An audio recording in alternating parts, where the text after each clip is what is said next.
What you know you can't explain. But you feel it. You felt it your entire life. That there's something wrong.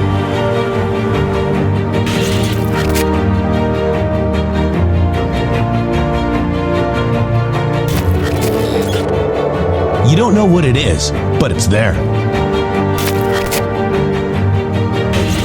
Like a splinter in your mind, driving you mad. Experience the awakening.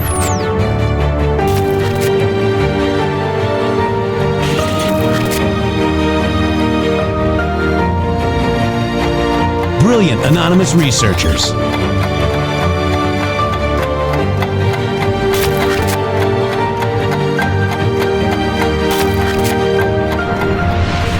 Patriots, join us in the Patriot Army.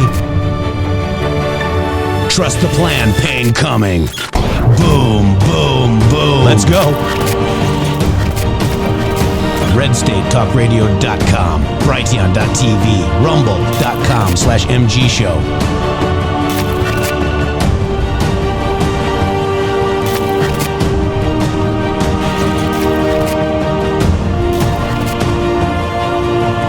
The end won't be for everyone. That choice to know will be yours.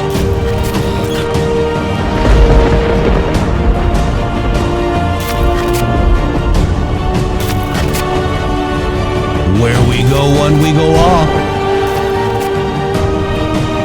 Fight, fight, fight, and fight we will. We fight every day right here on the MG Show.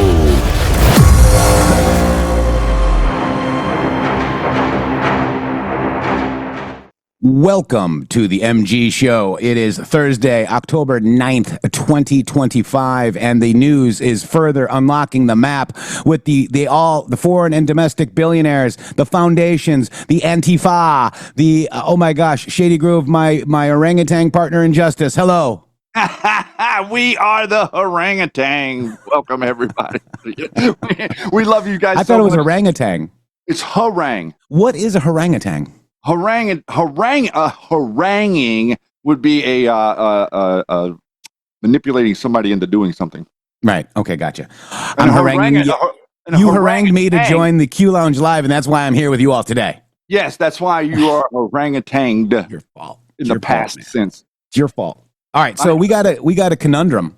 They can all blame me. I'm fine with that. We got a conundrum, and let's leave it to you guys because we've got the President Trump promised that he would host a cabinet meeting on the 9th day of the shutdown. Here we are on the 9th day of the shutdown.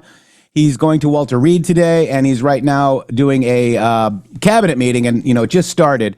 So what do we do, Shady? Do we show you how the Antifa meeting was amazing? The Antifa thing was a whole Q-proof. You got Kash Patel saying, diseased and corrupt temple of corruption, temple of corruption. That's a Q post. It's going to be biblical, okay? I'm going to rip the whole diseased, corrupt temple down on your heads. It's going to be biblical. He said that with the follow the money. We also have nobody probably here has heard of Hans-Jörg Wyss. Remember that, guys? That's yet his nose is clear. Just so you guys know, he's good. He's doing better, and I'm glad he's feeling better too. But so what do we do, Shady? We're in a little bit of a thing. We got mapping. Antifa started long ago. Q-proof. That whole. Did you guys ever hear of Hans-Jörg Wyss out there? Because that guy said probably nobody's ever heard of Hans-Jörg Wyss. We've been talking about it since 2021 of August, Shady. That's like we're past the 5 years, we're past the 4 years that we have been actually broadcasting on this show about that exact person and explaining to everybody that it's not just George Soros. George Soros is the guy that they push out there in front so everybody can go after him because he's not the target that they don't want you to know about. He's the target that they're okay with you knowing about. Similar to a lot of these networks. And plus, he's not even running the foundation. It's Alex. So you guys are all worried about somebody that's retired. Well, exactly. Not to say that, treason, doesn't have a time frame, Shady. Well, whenever you're talking about what we're talking about, there's a very concerted effort to gaslight everybody and to make you think that this isn't real, okay? The reality is they want you to make you think this isn't real. And whenever we're talking about Antifa, I want you to understand this, because this is something that nobody else will tell you. Antifa's antics and Antifa's funding from these sources, such as Hans-Jörg Wyss and Arabella Advisors, is exactly like what you're seeing on our side with Oath Keepers and Proud Boys and 3%ers, and the funding that is coming down from their quote unquote Arabella-esque network that they built so that they could funnel illegal foreign money, and that they could generate a whole heaping pile of horse crap on our side, so that no one on the left or the right can talk to one another. I want to make this very clear. I want you to understand why they're doing this. This has nothing to do with being right, and it has nothing to do with information. What it has to do is with degrading the human mind, degrading the minds of the Democrats and the leftists to think that you're impossible to communicate with, and to generate and engineer the reality in the minds of the people on the right that the people on the left are impossible to communicate with.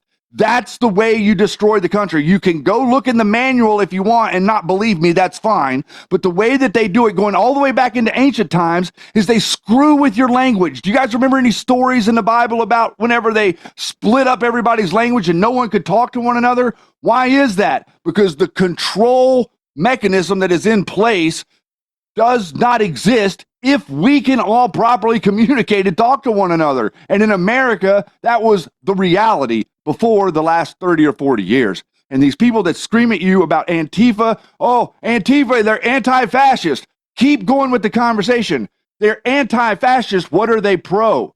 They're pro-communists. Antifa started as a bunch of commies that didn't like the fascists, so they were attacking the fascists and wanting to make the fascist commies. So all of the Antifa want to make they want you not to be fascist, they want you to be communist. So they're not finishing the conversation, and I think that we've been over the target, Jeff. Sorry for that rant early on. Yeah, no problem, because we're trying to figure out, do we go to Trump's meeting or do we do this? I didn't help with that at all. No.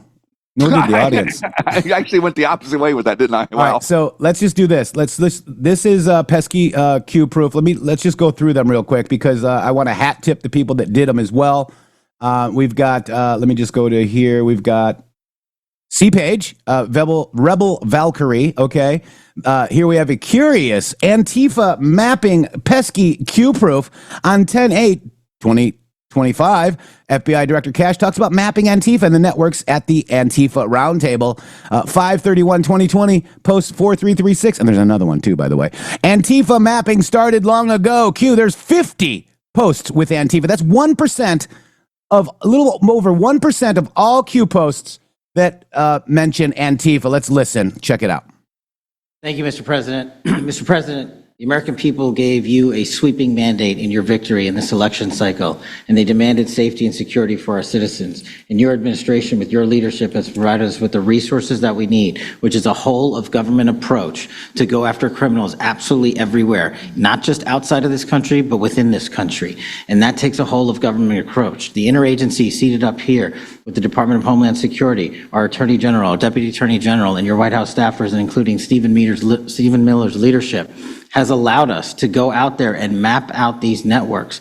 What we are doing at the FBI is simple. It does not require rocket science. We are following the money. Oh. Money never lies. And that's what it's going to take to bring down this network of organized criminal thugs, gangbangers, and yes, domestic terrorists, because that's what they are. They are harming everyday citizens in every single one of our communities. And the folks you see here on the right and left, they're some of the bravest men and women we have today. They're reporting the stories live time because the mainstream— You are the news now. They're putting their lives on the line. They're standing up for the flag. The least we can do is stand up for them. So you have my thanks. I read more of your stories than I do theirs because you guys are putting out the truth. And we deserve a country where you are protected as equally as they are. We, in this FBI, will go after with the criminals with a vengeance. We will not rest until we find every single seed, money, donor, organization, and funding mechanism that we have. And I want to echo the Secretary's comments on Scott Bessent, who's allowing us to map out these networks through their financial criminal activities. which has been going on for decades. They all have And I would like to foundations for a remind the reason. American public, Stupid. they built this disease temple of corruption Oh, over decades. disease temple of And in corruption. 8 short months, Mr. President, you have crippled their foundation because of your leadership here, because of the interagency, because of people like Deputy Attorney General Blanche, and because of Attorney General Pam Bondi's fearless leadership to go after criminals wherever they are. They will not be able to hide. They were able to hide and conspire with prior administrations, and we are exposing their corruption from within. And we will go to every single city in this country under Operation Summer Heat and the other operations we are doing at the FBI to bring these criminals to justice. We will arrest every single one of them from whatever perch you sit in, private or public, no matter how your goal or your ambition is, it will be crushed by the Constitution because the American people deserve law and order, and that's what we're going to give you. Wow. Thank you. Thank you, Cash. And so that is Rebel Valkyrie. Thank you, C-Page. Appreciate that. But let's go to the other one, because I heard it, but I didn't really see it. But we've got another one right here. Biblical, a diseased temple of corruption, Shady. Let's listen to this. We will not rest until we find every single seed, money, donor, organization, and funding mechanism that we have. And I want to echo the Secretary's comments on Scott Bessent, who's allowing us to map out these networks through their financial criminal activities, which has been going on for decades. And I would like to remind the American public, they built this disease temple of corruption over decades. And in 8 short months, Mr. President, you have crippled their foundation because of your leadership here, because of the interagency, because of people like Deputy Attorney General. There's the Q post. Down. I'm going to bring the whole fucking diseased, corrupt temple down on your head. It's got to be biblical. Boom. That's pretty much a lot of Q proofs right there, Shady. It is a lot of Q proofs, and it's a lot of understanding, isn't it? Isn't it what it is that you signed up for? Yes or no? 17 in the chat if you're seeing what you signed up for. Or some of you maybe thought that you signed up for JFK Jr. is alive. Some of you maybe thought you signed up for devolution. But some of you have found out which way is true north. And right now we're pointed at true north. I want to bring your attention to Kash Patel's statements there. And I also want to bring your attention from that thinking what he said right to the idea of what these people are saying about how he's lying to you. Do you think Kash Patel's lying to you? Do you think that Kash Patel is just like the rest of the corrupt FBI, Comey, Wray, and Mueller, all the rest of them? Do you think that Kash Patel is lying to you? Because the military-industrial complex psychological operations network does. And they are doing it hardcore 24/7 on every single social media apparatus known to man. They are trying to degrade and weaken and take out from underneath the power of Kash Patel because they know that Kash Patel is the man with the sword that can actually slay the beast. Yeah. He is the only man with the sword that can actually slay the beast. And he's saying that he's going to do it. Do you believe him? Are you a cynic? Because all of these other people are very, very cynically minded and they're easily sucked into that, guys. We've got to be thinking, oh, wow. If he wasn't going to do what he says he's going to do, then why would Bessent be cooperating with him?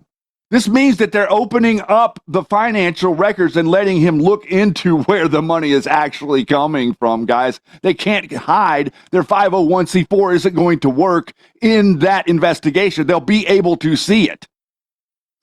Somebody said, Sidney Powell said that what she had was biblical. Where is she now? She's in the PSYOP trash, isn't she? Yep. Where did that Kraken go? Yeah, it's in the PSYOP trash, just like all the other ones. Now, I want to do the pesky MG show Q proof, Shady Groove. We've been talking about Arabella Advisors since 8 of 2021. Okay. Yes, we've used a lot of Capital Research's research, but we've dug deeper because Q said they all have foundations and institutes for a reason. Stupid. Q said, follow the money. We did. All assets deployed, foreign and domestic. F&D, foreign and domestic assets deployed. They all have foundations for a reason. This is the post that we did on the website. I didn't have Twitter at the time. Right here, as you may know, Q has said all assets F&D being deployed, foreign and domestic, and they all have foundations and institutes for a reason. Stupid. All of us anons have been digging on all these individual foundations. However, we missed the target because there's something much more. And the Clinton Foundation is at the center of it all with a dark money group called Arabella Advisors. Arabella Advisors, what do we know about voting machines? Who owns them? All that other stuff. Let me get to the point where I want to go. Foreign and domestic billionaires, because this thread is about Hans-Jörg Wyss. Okay? Foreign dark money network. Bring in a foreign billionaire mega donor with a seedy past. Hans-Jörg Wyss comes with his own Wyss Foundation and the Wyss Action Fund. It would help if you had a way to move that money around. This is accomplished between 501c3 and C4. Now you have the beginnings of a dark foreign network with a for-profit consulting firm called Arabella Advisors and managing it all. Who's Hans-Jörg Wyss? Look at him. There he is. Hans-Jörg Wyss, Pierre Omidyar, and George Soros. There's all the people that work with them. These are their funds, and there's more now. But I want to go and show you this because, guys, you heard it here first. This is pesky, Shady. So pesky. I think we know that this is not just a story about violence and chaos, as you alluded to, Mr. President. This is a money story. And at the Government Accountability Institute, my colleague and I, Peter Schweitzer and our team, we followed the money, and we followed it to the top of what we call the protest industrial complex, Riot Inc. And we found a network of NGOs. It's not just the Soros network, the Open Society network, it's other funding networks, the Arabella funding network, the Tides funding network, Neville Roy Singham and his network, Foreign Cash. And it's also big left-wing funders. Some of them are not citizens of this country. Mr. Hans-Jörg Wyss of Switzerland. They're pouring money. So who here has heard of Hans-Jörg Wyss of Switzerland? Yeah, back to it. Into this entire ecosystem. And so I want to share 3 money facts with you about what we call Riot Inc. Number 1, like any corporation, Riot Inc. has many divisions. It doesn't just have the Antifa boots on the ground division. It has PR divisions. It has marketing divisions. It has a very well-funded legal division to get these boots on the ground back on the streets as quickly as possible. But it does have those investors that I mentioned. Number 2, we have identified dozens of radical organizations, not just the decentralized Antifa organizations, but dozens of radical organizations that have received more than $100 million from the Riot Inc. investors. These would be the lawyer groups. These would be the groups that advocate for calling good, honest Americans fascists, etc. And then 3, I think the most shocking thing is that we have found that more than $100 million in U.S. taxpayer funding has flowed into these funding networks, including at least $4 million to these very groups themselves, not just Antifa types, but there was an event in Atlanta called Stop Cop City. Over 60 rioters were charged with domestic terrorism. These groups received money for that from both the billionaire class as well as taxpayer money. So one other thing, this money helps fund the decentralized crowdfunding platforms. These are ways that Antifa, the John Brown Gun Club of Elm Fork, which had links to that attack on the ICE facility, the Socialist Rifle Association, and just because they don't have LLCs or EIN numbers doesn't mean they can't get paid. Some of these funding platforms, crowdfunding platforms, are funded by this network that we call Riot Inc. So, again, I want to thank you for your leadership, for the whole cabinet's leadership on this. We're going to keep following the money and appreciate everything you're doing, sir. Do you know the name of any of the funders? We do. Pierre Omidyar. I'd like you to give them. Hans-Jörg Wyss, not just Soros. Or Kristi. Yeah, we'll do that. As soon as you can. That's all of you. Because you probably know the names after a certain period of time. You tend to find out. But these are people that do not have good intention for the country. And that's treasonous, probably. Treason! So if you could, very important, if you could do that. It would be great. Nobody would know better than you. You'll figure it out. Thank you. Thank you. Finally, Shady Groove. Finally. How huge is this, everyone? It's beyond huge because he actually called out the subsurface network that everybody is ignoring, like the people that work with Kamala Harris to get these people out of prison. I want to just show this real quick. It's going to be fast, but I did actually find it in time. This right here is what he's talking about. This is, I'm going to drop this post to you guys, but this is the guild. This is the lawyer guild that are being used. Like, this is all of the national organizations. Look at that. National Lawyers Guild of North Carolina, UCLA, Kansas, Kentucky, Delaware. All of these lawyer guilds are part of that association that he was just referencing right there. So they're basically, as soon as one of these little nut jobs gets arrested and put in the pokey somewhere, excuse me, these people show up and bail them out, guys. The Lawyers Guild. This is why your judiciary is corrupt, and this is what your judiciary is actually doing. This lady had this up, and I went and used Grok to get the so you could see it, because it was very faded. You can see how faded it is here. But this is the link to all of them that are doing exactly what these reporters were just explaining to you. Wow. And so you're going to drop that link. I'm going to drop the Arabella link. Now. And you can I dropped the Arabella link. There you go. Duck says, I just need to say, Jeff and Shady, I always want you to think for yourself. Only place I've asked questions that wouldn't feed me the answers. Thank you so much. Lisa, I'm so glad I've followed this show all these years. It's your time to shine. And Ducks, thank you for the subscriptions as well. Land of Hoya, Shady. Land of Hoya! Yeah. Thank you, MG Show. How would all of this info be digested unless you guys had soldiered through the information war? Thank you. 17 pages for truth. Thank you as well. You guys are awesome. Thank you. Shady. I just wanted to say thank you so much because, like this is the reason that we were censored.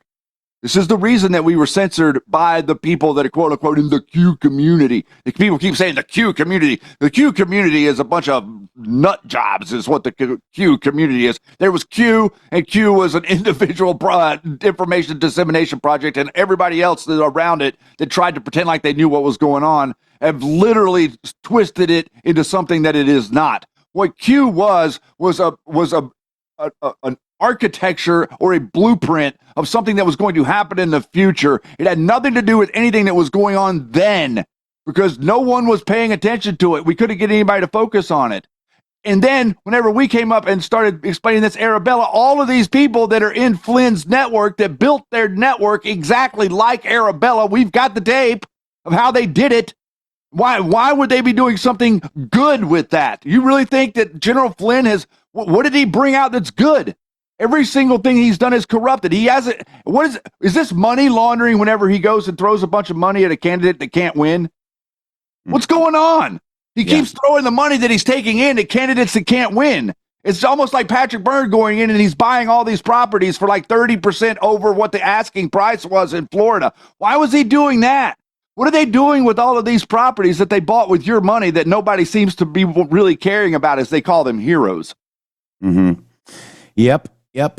And, maybe they use that to do January 6th, too, because we've got questions about that. We've got a lot of questions, guys. But, let's just play the tape. People don't like our questions. Let's just play the tape, Shady. Here you go.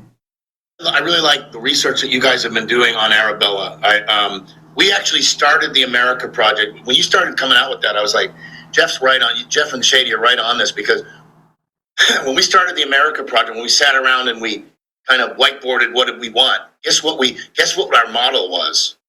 Arabella. It was Arabella. Wow. Is that funny? Because it was funny then, because they're like, oh yeah, you're going to use their power against them. That's what we thought he was talking about.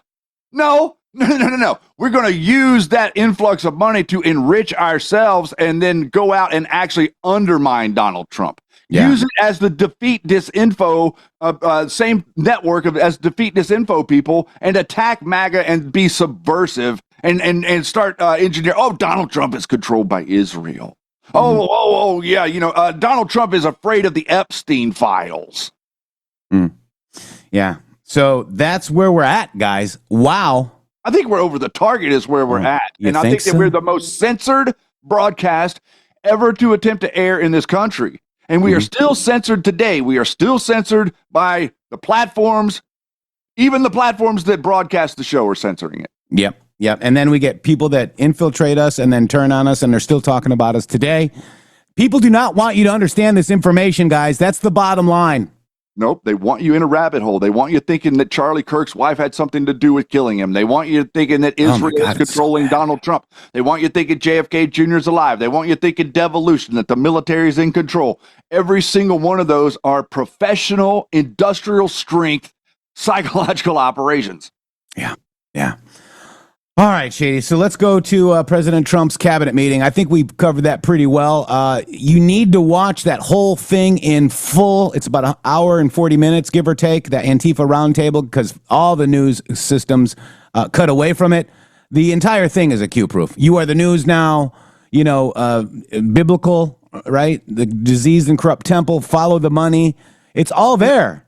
And also the on the ground people, the human beings. He brought the human beings that have actually been on the ground in Portland for the last couple of years, that have seen the melee, that have been beaten up by these people. And it was very interesting to hear them say, Jeff, I thought the most compelling thing that they said was, I've never seen one of these, the people pointing to the people in the background, the NBC, CBS, ABC, Fox News.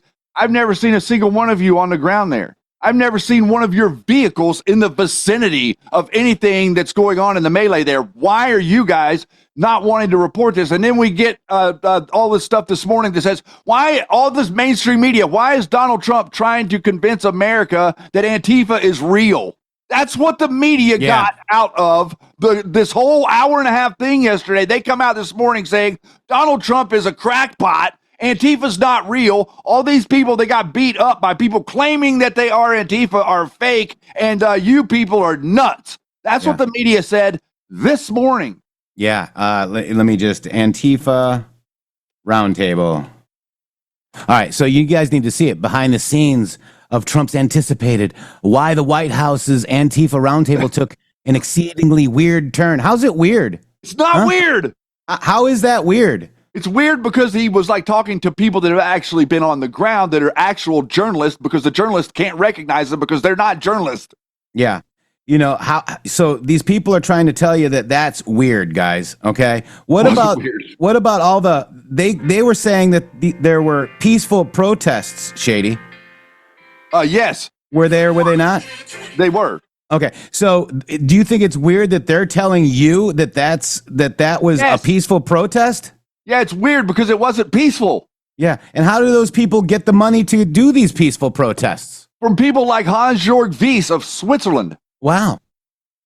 So through 501c4s that are masked so you can't see that they're actually using it to distribute to other 501c3s and make it look like it's legitimate money somehow. Yeah.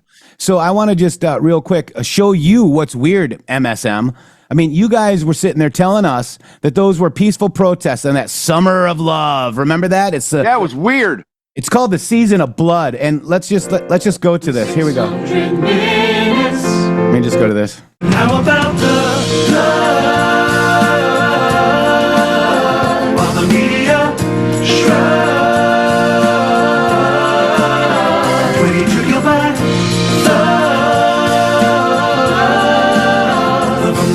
how close we came to losing our democracy. Seasons of love burned or in BLM's lies in cup cause that burned overflows pedal that died. I'll drop the link to this video. It's a long video, okay? Gaslighting. It's called gaslighting. They're gaslighting you. You guys are smarter than that. And that wasn't just BLM. That's one of the funding arms that you're going to look into, because guess who took over BLM? Clinton and what's that guy's name? Mark Elias. They took it over. Okay. You guys have to realize that we've had it all. Maybe that's why we're so censored. Maybe that's why everybody wants you to think that, oh, Jeff wore red shoes or you have 2 speeding tickets, blah, blah, blah. Stop. Just get the information out there. That's all I care about, Shady. And the point of this, and the reason that we're trying to show you this and the way they're trying to show you is we're trying to show you how it correlates, because what's most important is how it correlates to these people on quote unquote our side. Look at Candace Owens, Tucker Carlson. They're gaslighting you now. Now they're coming out and acting like it wasn't them that set this whole thing off to begin with. Candace Owens is like, oh, she's coming to me in a dream. Like, think about what they're doing here to like substantiate the nonsense. This is all about liquefying reality, guys. If people are willing to look past the truth, the obvious truth, to make something up, it's the only thing we can do is be able to see it. There's nothing else that you can do about it. 90% of the people that see it are tricked. Yeah. They're tricked into it.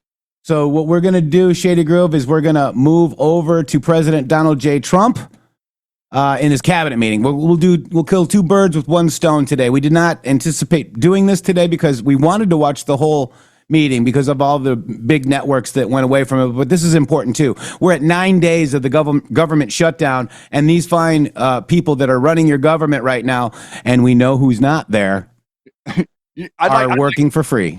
I'd like to make a comment that I am pro government shutdown. By the way, yeah, I am too. I'm on board. Like Schumer, keep it up, buddy. Schumer made the comment today that we're winning with every day this happens. If that's what you're thinking right now, buddy, let's let it roll, because now we got the tariffs paying the WIC program. So epic.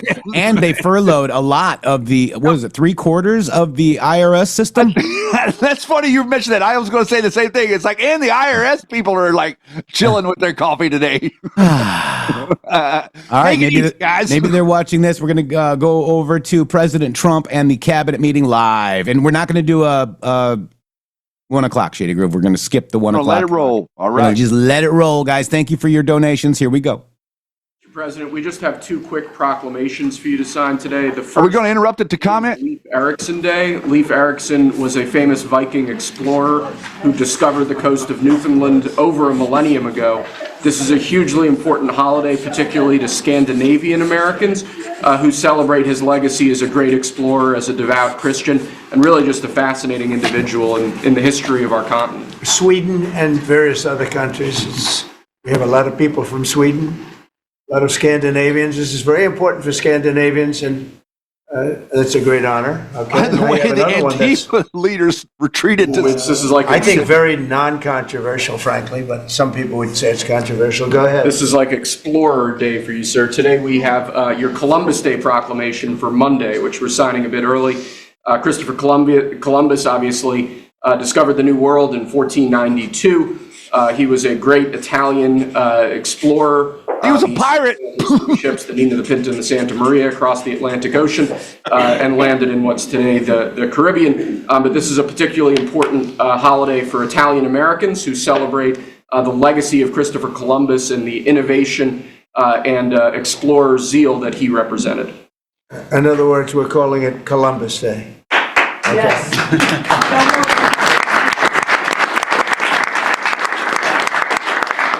That was the press that broke out in applause. Can you believe that? I've never seen that happen before. The press actually broke out in applause. Because it's fake news. Day. Oh, wait, what? Back. Columbus Day, we're back, Italians. Okay. We love the Italians. Okay. Thank you, Mr. Thank you, President. great. Thank you very much. Have a good one, sir. So we covered Scandinavia and Italy. Not bad. Now for the rest of the world. So I want to thank everybody for being here. As you know, last night we reached a momentous breakthrough in the Middle East, something that people said was never going to be done. We ended the war in Gaza and really, on a much bigger basis, created peace. And I think it's going to be a lasting peace, hopefully an everlasting peace. Peace in the Middle East. We secured the release of all of the remaining hostages, and they should be released on Monday or Tuesday. Getting them is a complicated process. I'd rather not tell you what they have to do to get them. They're in places you don't want to be, but we are getting the hostages back on Tuesday, Monday or Tuesday, and that'll be a day of joy. I'm going to try and make a trip over. We're going to try and get over there, and we're working on the timing, the exact timing. We're going to go to Egypt, where we'll have a signing, an additional signing. We've already had a signing representing me, but we're going to have an official signing. And the amazing thing is all of the countries over there, from Qatar to Saudi Arabia to UAE to all of them, I mean, the rich ones, the less than rich ones, they've all come together, something which is amazing, actually. They've all come together for this, and they're really probably the best relationships they've ever had. So it's been really something incredible that nobody thought it was possible to get it done. And very importantly, the hostages are coming back. As you know, they consider them hostages. They talk about them as hostages, but there are approximately 28 dead people, mostly young, mostly men, but and boys. I mean, boys. The one woman talked about her baby. Her baby's 25 years old, but to her it's her baby, and we're bringing them home, getting everything, and to those parents, the dead young man is just as important, as though this person were alive. It's amazing. I've never seen anything quite like it. I've been very much involved. I've never seen anything quite like it. But it's really peace in the Middle East. And you remember October 7th was terrible, but also from the Hamas standpoint, they probably lost 70,000 people. That's big retribution. It's big retribution. But at some point, that whole thing has to stop, and we're going to see to it. Gaza is going to be slowly redone. You have tremendous wealth in that part of the world by certain countries, and just a small part of that, what they make will do wonders for Gaza. And I think you're going to see some tremendous countries stepping up and putting up a lot of money and taking care of things. But there's tremendous spirit like I haven't seen. And even the news, I won't call it fake news for this purpose, because they really were very fair today, I must tell you, in all cases. But they covered it very well. They covered it very fairly. Everybody loves it. Everybody. People that were never giving us a fair shake, frankly, they can't even believe it. They're so they're amazed by it. A lot of people are. But it was just everything came together. I think the attack was very important on Iran, because let's say that didn't happen, they'd probably by now have a nuclear weapon, numerous nuclear weapons, and therefore, even if we signed a deal, there'd be a big dark cloud over it, and it wouldn't be the same thing. So Iran's different, but Iran wants to work on peace now. They've informed us, and they've acknowledged that they're totally in favor of this deal. They think it's a great thing. So we appreciate that, and we'll work with Iran.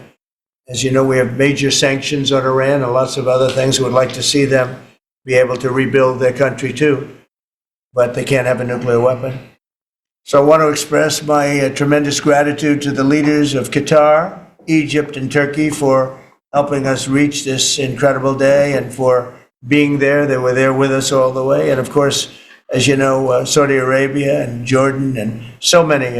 I will tell you, President Erdogan was personally involved in dealing with Hamas and some of the others. He's been great. They've all been really amazing. Indonesia's been amazing. Indonesia's been fantastic. The whole world has come together for this. People that didn't get along, people that didn't like each other, neighboring countries that frankly didn't like each other, but now it's just this moment in time.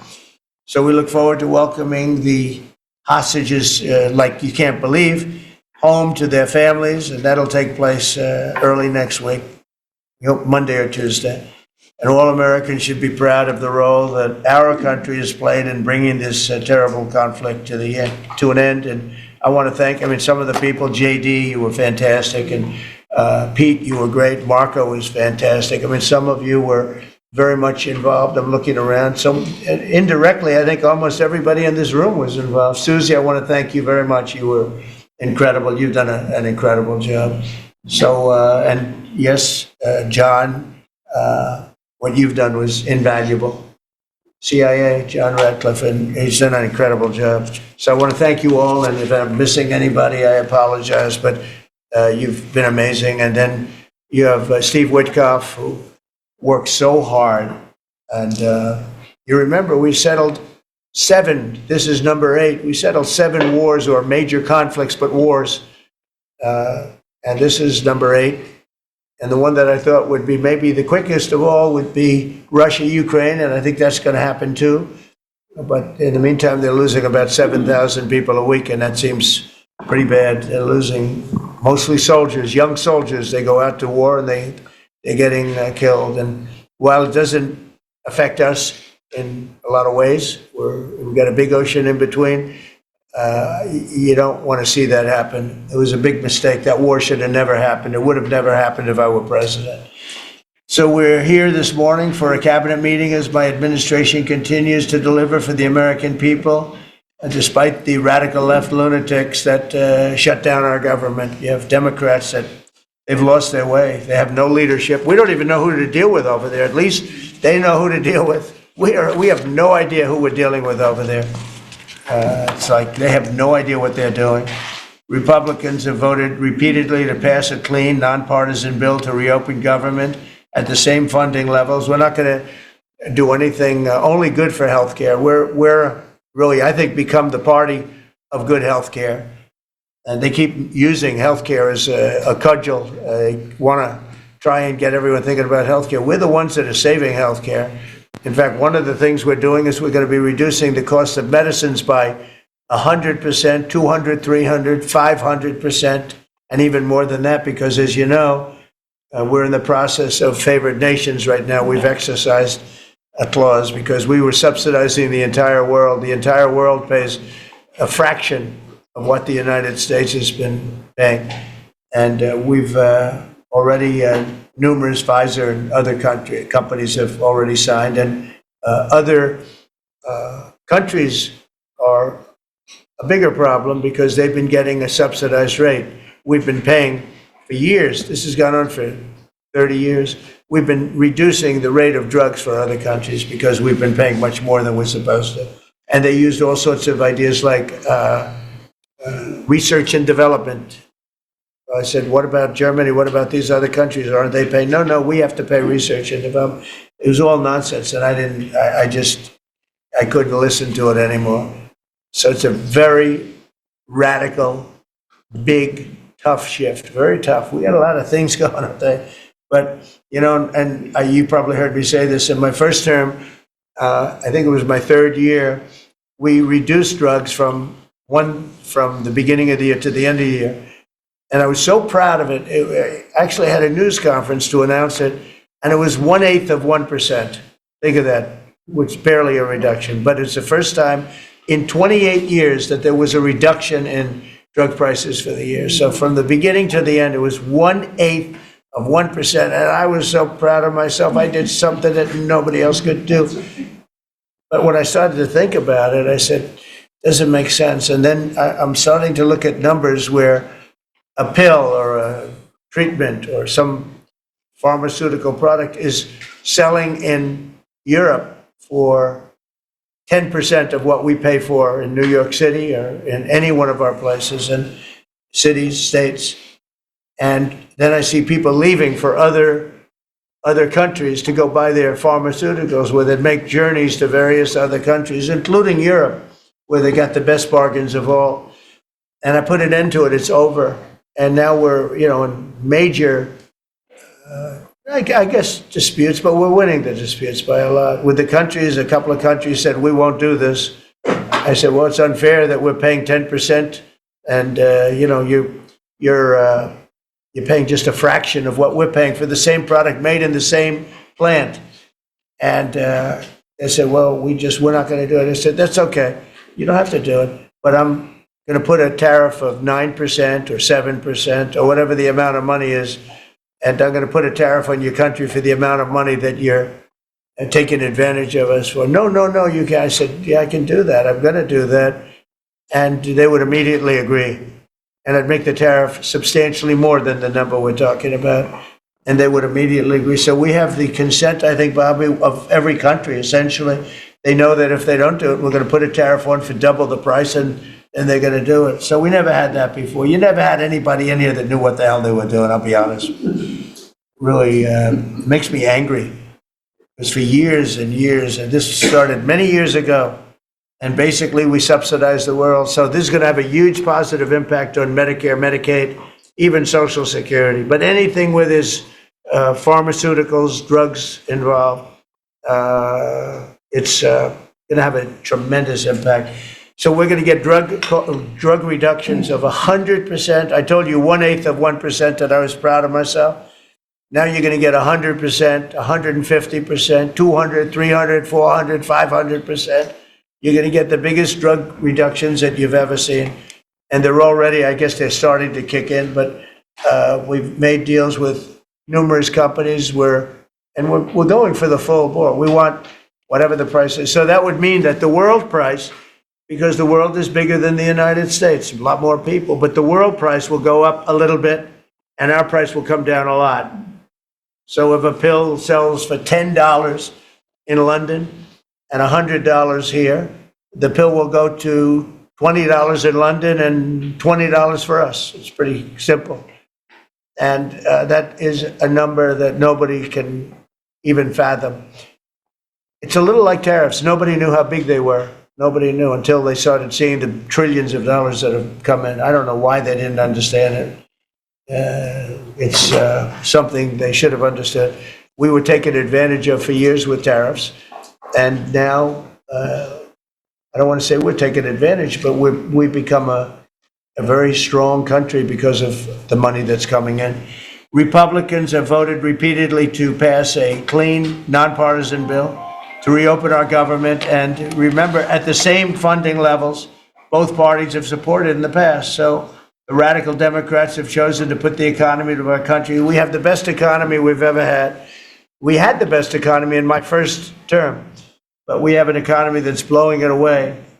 And we have the Democrats that are trying to obstruct. They don't want to have a good economy. I don't think they want to have a good country. That's why they try and stop our law enforcement from doing what we did in Washington, D.C. Washington, D.C., we have a great, safe, beautiful capital right now. Beautiful. It's so safe. You can walk down the street. Numerous people standing before me were mugged. And you're not going to get mugged anymore. We have a safe capital, one of the safest. We took it from one of the most unsafe places to one of the most safe places in the country. And we also beautified it, and we're in the process of doing even more so. So we're very proud of our capital again. We were embarrassed by our capital. A lot of people being killed that come from Iowa, Indiana, Florida, that come up, and they end up getting shot.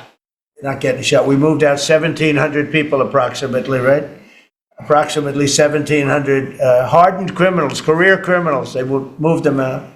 So Chuck Schumer and Hakeem Jeffries and the congressional Democrats are holding the entire federal government hostage. I will tell you, a lot of Democrats want to get this thing open too. They do. They're calling us, and they just want to get it open. And all we're doing is saying, just play the same thing until we get it straight. And they don't know how to go about it. I mean, and the problem is we really don't know who the hell is leading the Democrats. You have this AOC, I don't know her at all, but I watched her the other day. She said, well, if they want, they could come to my office. That's not leadership, you know. The only one that challenged her actually was Nancy Pelosi. Nancy's not looking too good. I don't know what happened to Nancy, but she's not looking great. But she was the only one, I give her credit, she was the only one that challenged her. But AOC said that they can come to her office and negotiate, the Republicans. And we're saying, oh, I didn't know she was in leadership. But she's taking Hakeem Jeffries' place, and Schumer's afraid that she's going to run against him. And right now, I don't know, it can change, life is crazy, right? But right now he can't beat, I don't think he can beat anybody. So he'll lose in a primary. I would say he'll retire before he loses in a primary. So I think Schumer's going to retire because he can't beat anybody. His polls are so bad. Meanwhile, the Democrat shutdown is causing pain and suffering for hardworking Americans, including our military, our air traffic controllers, and impoverished mothers, people with young children, people that have to live not the greatest of lives. But we're doing so many tax cuts. We've cut their taxes. The great big beautiful bill, we've cut their taxes at levels that nobody's ever seen. I mean, no tax on tips, no tax on Social Security, no tax on overtime. It's been a great thing for a lot of people. They're doing great. Despite all of the damage that it's caused, the shutdown has been, pretty damaging. I mean, it's not yet because it's early, but it gets a little bit worse as it goes along. And we'll be making cuts that will be permanent. And we're only going to cut Democrat programs. I hate to tell you. I guess that makes sense. But we're only cutting Democrat programs. But we'll start that, and we have. I want to make a quick statement as well. Like, I've noticed that. Okay, so basically we've got the Democrat shutdown, and they want $1 trillion. Okay, 800 million of it, or was it 200 million? I can't remember the number. Wanted to just go to fund illegal healthcare. Are they holding President Trump hostage to fund the Antifa people, Shady Groove? Do you see what I'm saying? They are. The 100% are. This is all connected. And I think that it's going to work as a beautiful inverse reality, because what's Donald Trump doing? He's got the government shut down so the money can't move, and he's sending in the investigators to look at how the money's moving, not to look at like where the money's being spent, like, you know, who's getting it on the ground, but to look into the bells and whistles, like where you would see a suspicious activity report from the inside of like, let's look at the Tide Foundation bank account. How much cash is coming into that account? Those things the FBI can specifically see. The Arabella advisors, all of the individual networks connected to Arabella advisors, every single one of them have a bank account, and they're moving this money somewhat lawfully around. I don't understand how they're moving it lawfully around, but it appears that they're able to just, you know. Well, we did kind of figure it out because it's a 501c3. You can't tell who donated for that part of it, right? No, I understand that. I'm just saying that the banks should be recognizing that this money's coming in and then being distributed, but that's not a suspicious activity. You see what I'm saying? Oh, yeah, like they don't consider that suspicious. The IRS that was just furloughed is covering all that up. Right. If you put $600 in your bank account, that's suspicious. But these people putting $100 million from a 501c4 into multiple 501c3s, that's completely fine. It's fine. It's fine. And Shady, before we join President Trump back as well, let's just get this one out of the way. Hey, football fanatics, are you ready for some prime time NFL action? Tune in to Westwood One for all of the gridiron glory that you crave. From jaw-dropping touchdowns to game-changing plays, don't miss a single moment of the excitement. Catch every snap, every tackle, and every victory on Westwood One. You can listen to the NFL on the NFL app, on the Westwood One Sports app, on WestwoodOneSports.com via the Westwood One station streams, or by asking ALEXA to open Westwood One Sports. If it's the NFL, it's on Westwood One. All right. All right, here we go back to the president. But that's interesting that, you know, they're holding the government hostage to fund their bull crap.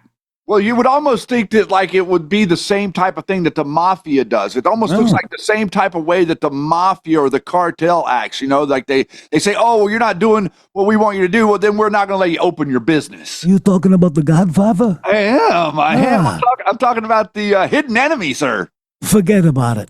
I'm not forgetting about it. We're keeping on.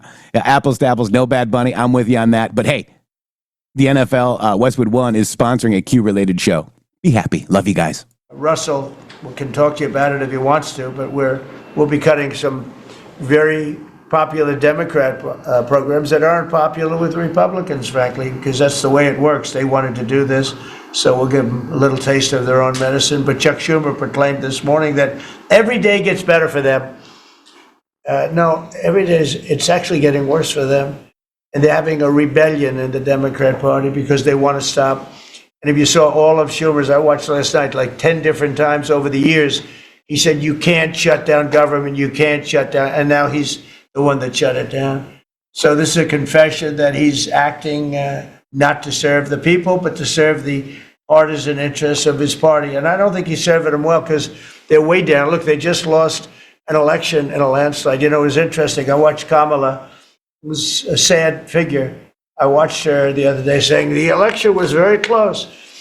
I said, no, the election was a landslide. We won the popular vote by millions. We won the electoral college by, I think, 312 or 315 to 220 something.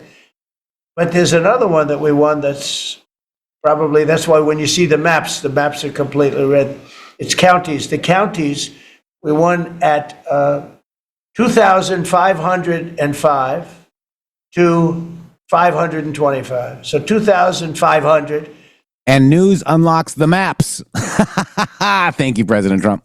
To 525. That's called one of the greatest, biggest landslides in history. And that's one that people are using now as a primary. But literally, when you see it colored in, the entire country is red representing Republicans. So, you know, they go around, they just lie. And everything's a big lie with them. Well, the other side, and the other thing I don't understand is Kristi, I looked at crime numbers in Chicago. They're through the roof. And I have a governor who stands up every day and tells us how wonderful Chicago is. Just a lie. It's like a con job. It's like Gavin Newsom. He says how well he's doing in California, and they're doing terribly. Population's getting smaller. People are leaving. And other people are coming in. And, I wouldn't say it's an even trade. While the other side is focused on playing games, the Trump administration is focused on creating jobs, bringing down prices, and we've really brought them down a lot. That's the other thing. We're bringing down prices a lot. We're bringing down grocery prices, but the big thing is energy. When you bring down energy, everything comes down, and the energy prices are way down. I see we're down to about $61 now a barrel, and gasoline's going to be, I think gasoline's going to be below $2 at some point in the pretty near future. It's very low, much lower than it was under Sleepy Joe. And we're restoring law and order in our country. We're restoring it here, but we're restoring it right now. We're in Memphis. We're going to Chicago. We're going to other cities. Many governors are asking us to, including Democrats are trying to ask. I don't know what the big problem is. If I were a Democrat governor, I'd be saying, whatever you can do to get crime down, I'll take anybody. You can bring them in I don't care who it is. A lot of people said that. They interviewed women, these beautiful women in Chicago, black women with a MAGA hat, a red hat. They said, we don't care who he brings in here, but this place is really dangerous. We just want crime to stop. It's true. They don't care. They don't differentiate between the National Guard and the Marines. They don't care. They'll take anybody. And that's the way it is. I mean, they want what we did in D.C. They want to happen to them, and it's happening in Memphis already. I see in less than a week the numbers are really good, and it'll be great, and we'll fix that. We'll go to various other places, and we're going to be stopping crime in our cities, and that's a great thing. And we won't get credit for it, but it's a great thing. We've launched a historic campaign to take back our nation from the gangs and the street criminals, violent repeat offenders, illegal alien lawbreakers, domestic extremists, and savage, bloodthirsty cartels. And very little, by the way, is coming in by water, in case you haven't known. The drugs aren't coming in by water. In fact, you can't even find any boats in the water anymore. We had boats, we were like a subway train loaded up with drugs. Every single boat that you see getting taken out kills 25,000 Americans. Think of that. Because it's pretty tough stuff, but it kills 25,000 Americans. So when you hear that, it's no longer tough. But here in Washington, we've deployed federal law enforcement and National Guard to restore public safety, and we're working to replicate that in numerous places all over the country. And we have a very powerful military. We have a very powerful National Guard. I want to thank the governor of Texas, who has been, as usual, great. Governor Abbott, he gave us 400 troops without even a question. And we have other governors likewise doing what has to be done because they know we have to confront crime. We're directly confronting the sinister threat of left-wing domestic terrorism and violence, including the terrorist group Antifa. You saw that yesterday. We had a news conference. Antifa's out of control in Portland and other places, but mostly Portland in the case of Antifa. And we had people that were really badly affected by them. It was terrible. So one of those things, but we're knocking the hell out of them. And we're looking for the people that are funding them, and those people are going to be just as guilty as the people that smack people over the head with a baseball bat. And I'd like now to ask Attorney General Bondi and Secretary Noem to discuss this a little bit and tell where we are. And then we'll go around the room. We'll go quickly. We're going to go quickly if we can because we have a lot of things to do, including I won't be spending that much time here because I'll be leaving fairly soon for the Middle East. And I'm very honored to be involved with that, I'll tell you. It's a great thing for our country. People are so happy about it. I've never experienced anything quite like it. I've never seen such universal praise for being able to do something. No, it's something that nobody thought was possible, and we're going to end up having peace in the Middle East. Who would have thought? So, Pam, could you start, and then Kristi, please. Sure, President Trump, and despite the Democrat shutdown of our government, our law enforcement officers are out there working without paychecks, round the clock to keep and make America safe. Secretary Hegseth and I were recently in Memphis. We had 1,100 law enforcement officers in one room with us. The Memphis PD, they were the happiest to see us, don't you think, Secretary Hegseth, of anyone? We had ATF, DEA, FBI, U.S. Marshals. I'm not sure if our park police were there. We had Treasury, Secretary Bessent, and of course we had Secretary Noem's Homeland Security, all working together with the Guard. They were so happy to have us there. We've been making arrests left and right. So far, we made 562 arrests and seized 144 illegal guns just in the short time we've been in Memphis. And many of these people are career criminals. And when you take them out of a place, your crime rate just goes down. These people commit crimes every single day. They're sick. And we're taking them out. In some cases, we're bringing them back to their countries where Biden allowed, with the stupid open borders that we had in our country, to come in. But they're being brought back to other places, or they're being put in jail, but they're career criminals. President Trump, last night alone, we made 91 arrests, 19 firearms off the streets, and one was a warrant for a homicide, and 4 sex offenders who had active warrants. One was a sex offender on a child. Everything we did in Memphis was worth it, in my opinion, for that one arrest. Think about that. We got a child rapist off the streets, but yet we've made 562 arrests and still going strong in Memphis. Just what we did in DC. But it's because it's all of us. It's a team working for you to make America safe, all together, around the clock. Thank you very much. Thank you, Pam. Thank You're you, doing a great President job. Trump. And it's amazing that we're not getting cooperation from Democrats. It's like, it's a new issue. You know, we have all the old issues of the wall and the border and all of the things, men playing in women's sports, they still want that, transgender for everybody. All these issues are so crazy, but we have a new one. It's called crime. We stop crime and they allow crime. They want crime. It doesn't make sense. I think it's as ridiculous as the other things that we talk about all the time. But I've added it onto our list, a 5-letter word called crime. We stop it, and they actually incite it. It's crazy. You would think they'd want them. You'd think they'd want Kristi and Pam and all of the people. If we needed the military, Pete will be there. We've got a massive military. We have the best numbers we've ever had for recruitment. We have a lot of people now. We have people that can't get into them. In a great economy, they want to be soldiers again. A year ago, they didn't want to even think about it. Same thing as with police and firemen, everything. They want to join. They're proud of our country again. Kristi, go ahead, please. Well, sir, thank you for your leadership and for deploying all of government to help us keep our country safe. You have talked extensively about how threatened our ICE officers are, but all of our law enforcement out there. And we saw the shooting in Dallas at that facility. So we're hardening all of our buildings and making sure that we have more security measures, snipers on the roof, people to protect our law enforcement while they're out there on the streets. But what I'm also doing, sir, is, and with your authority, is we're purchasing more buildings in Chicago to operate out of. We're going to not back off. In fact, we're doubling down, and we're going to be in more parts of Chicago in response to the people there. And then I was there a few days ago and looked at some facilities that we can deploy more law enforcement out of. Because what they're trying to do with these riots and violence is distract us and keep us from going after those murderers and rapists that are out on the streets. And then I was in Portland, went out and back on Tuesday and met with the governor, met with the mayor, met with the chief of police and the superintendent of the highway patrol. They're all lying and disingenuous and dishonest people.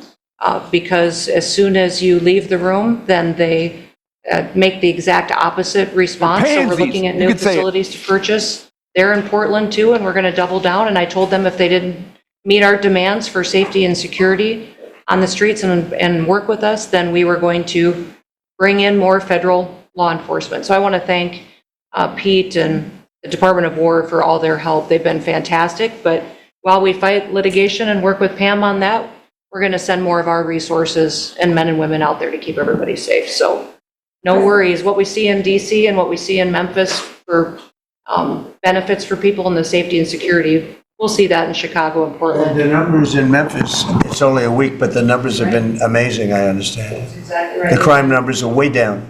fantastic, and it shows what a partnership can be between local law enforcement and the federal government. And if we have to do it the hard way in Portland and Chicago, we will. But the people demand the safety. My lawyers are in court right now as we speak for you, arguing in Chicago and Portland to keep them safe, to bring in the guard.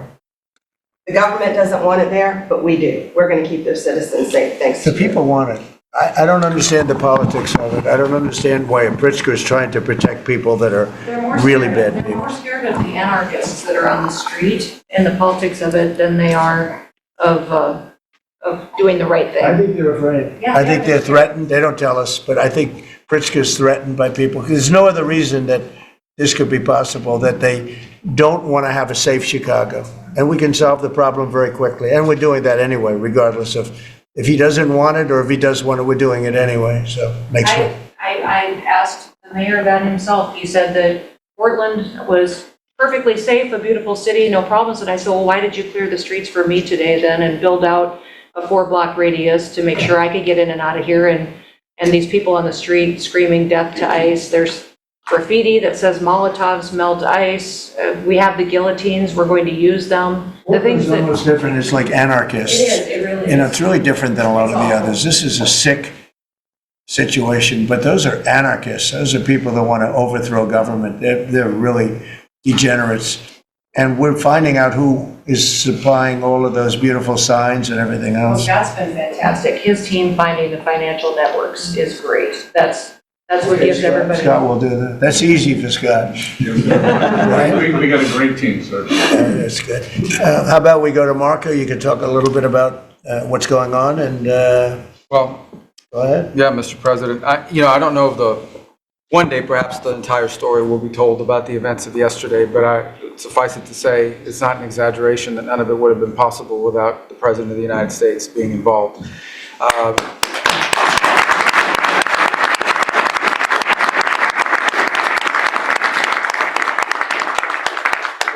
It really began with your trip to the Middle East, where these relationships were forged with partners in the region, personal relationships, close relationships that created the foundation where all of this was possible. Where I think this really took a turn. Remember, a month ago, no one thought this was possible. Where it really took a turn about a month ago, less than a couple weeks ago, is when we were at the United Nations and you convened an historic meeting, not simply of Arab countries, but of Muslim majority countries from around the world, including Indonesia was there, Pakistan was there, and created this coalition behind this plan. Then on that following Monday, you met with the Prime Minister of Israel here, and that plan was presented. And then, of course, our great negotiating team followed up on it. In the interim, again, perhaps the stories will be told, perhaps they will never be told.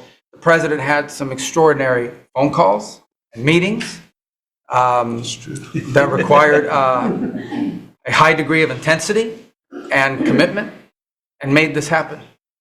And I think what's important to understand is that yesterday what happened was really a human story. There's a geopolitical aspect to it, there's no doubt about it. It creates the conditions for Gaza to one day be a normal place again and people to have a better life and Israelis to be safe.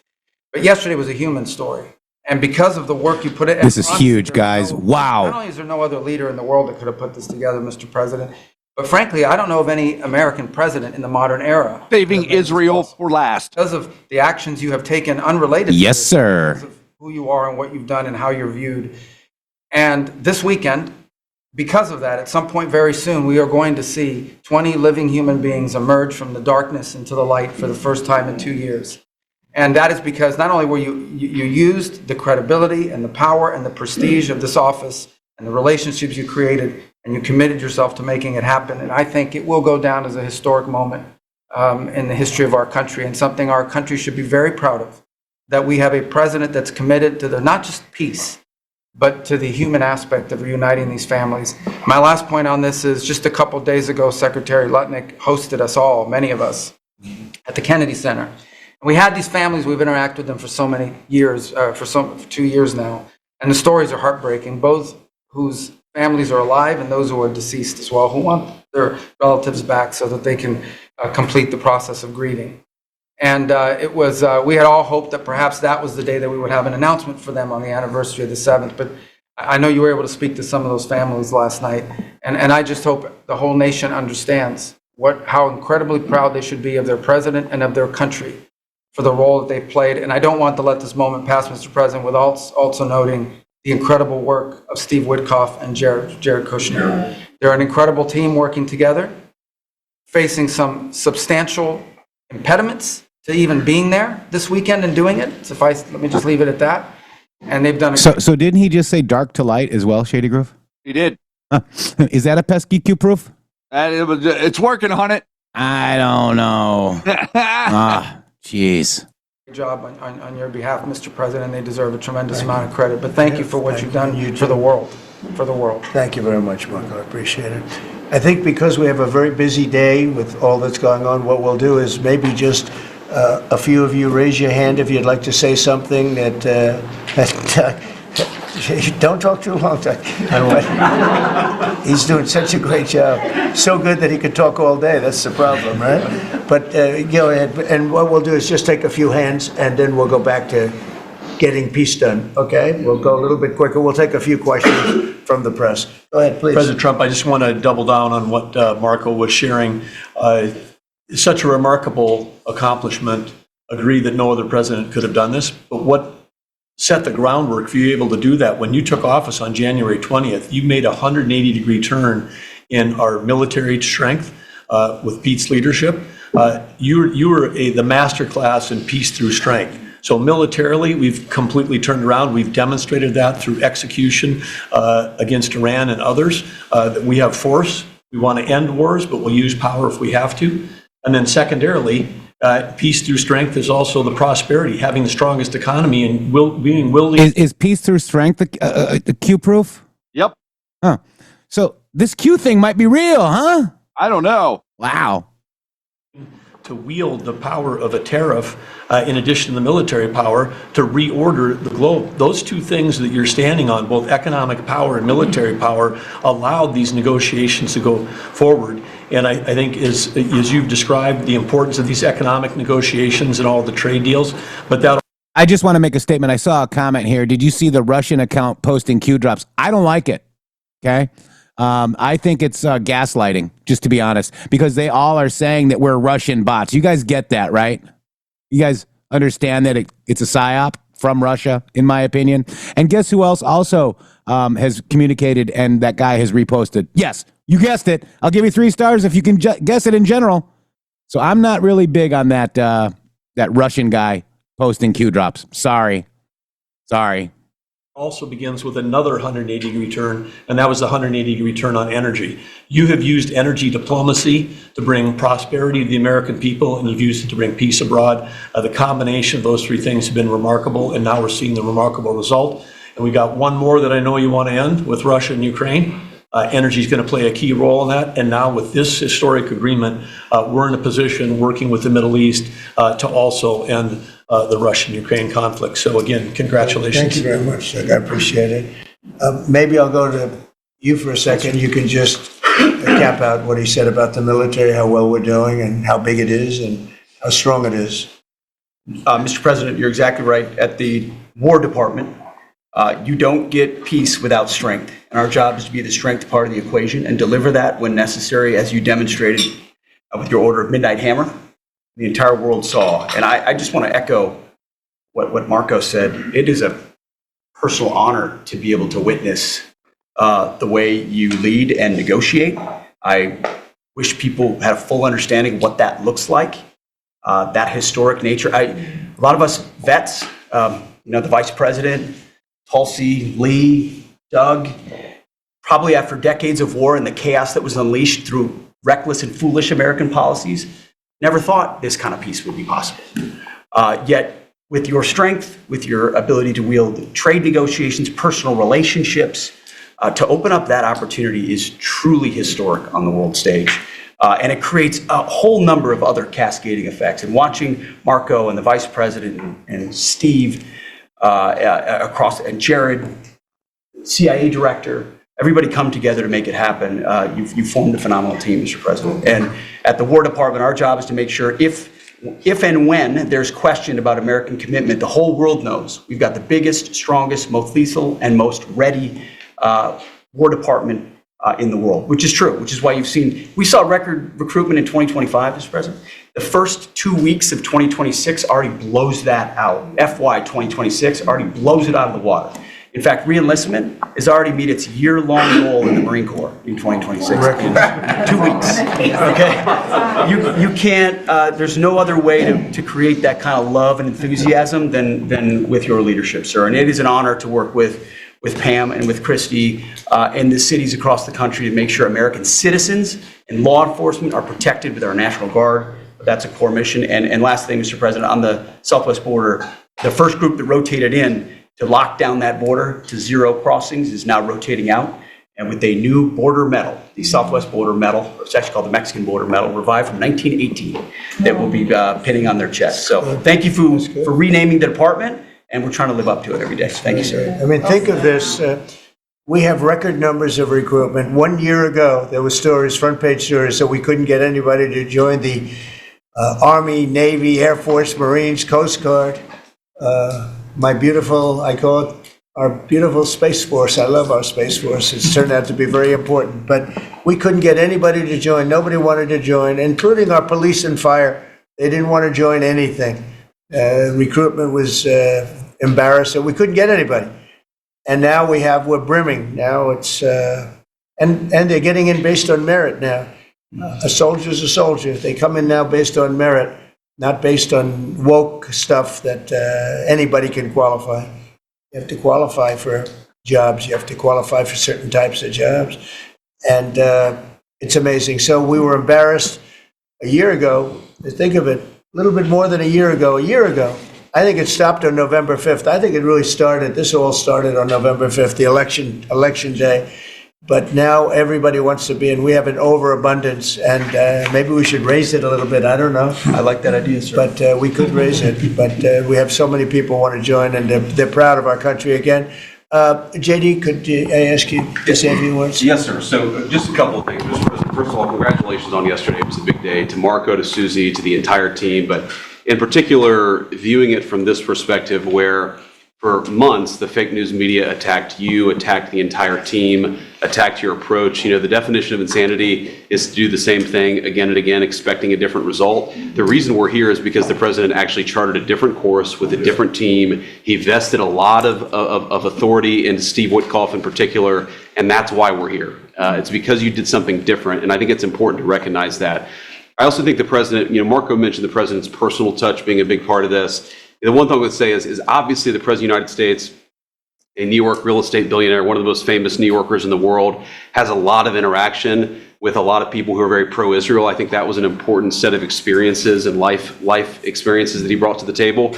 He also, of course, knew one of the most famous Palestinians in the world, Chuck Schumer. And I think without that background of knowledge, it would have been impossible to get us to this. Second thing I want to say, just on Chuck Schumer, the president mentioned this, that Chuck Schumer said this has been very good for us this morning about the shutdown. One of the things that we talked about before all the media came in and that all of us are going to work on for the rest of the day, we've been working on for days, is how to make the shutdown as painless as possible on the American people. So while Chuck Schumer brags about this being good, and I think the president is right, it's not good for him politically as much as he might think that it is. It's causing real consequences for the American people. There's a low-income food program, the WIC program, that my mom actually used when I was a baby. That program is about to be underfunded and is about to get cut off because Chuck Schumer won't open the government. We have troops. The Secretary of War mentioned how well we're doing on recruitment. We're trying to figure out how to pay our troops because Chuck Schumer is shutting down the U.S. government. There are veterans benefits that are going to suffer. There are Americans that are going to suffer because Chuck Schumer refuses to do his job. So while we're all celebrating this incredible success that we've had on the world stage, the country could be doing so much better if Chuck Schumer did his job and opened the government.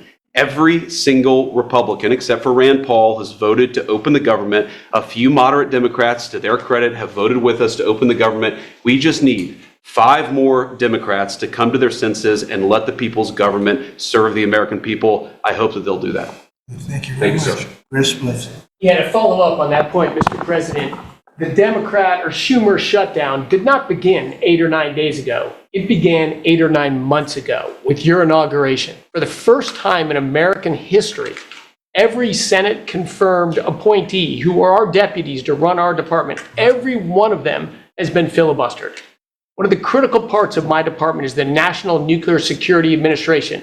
It maintains, manufactures our nuclear weapons and our engines for nuclear submarines and nuclear aircraft carriers. We are a key supplier to Secretary of War Pete Hegseth.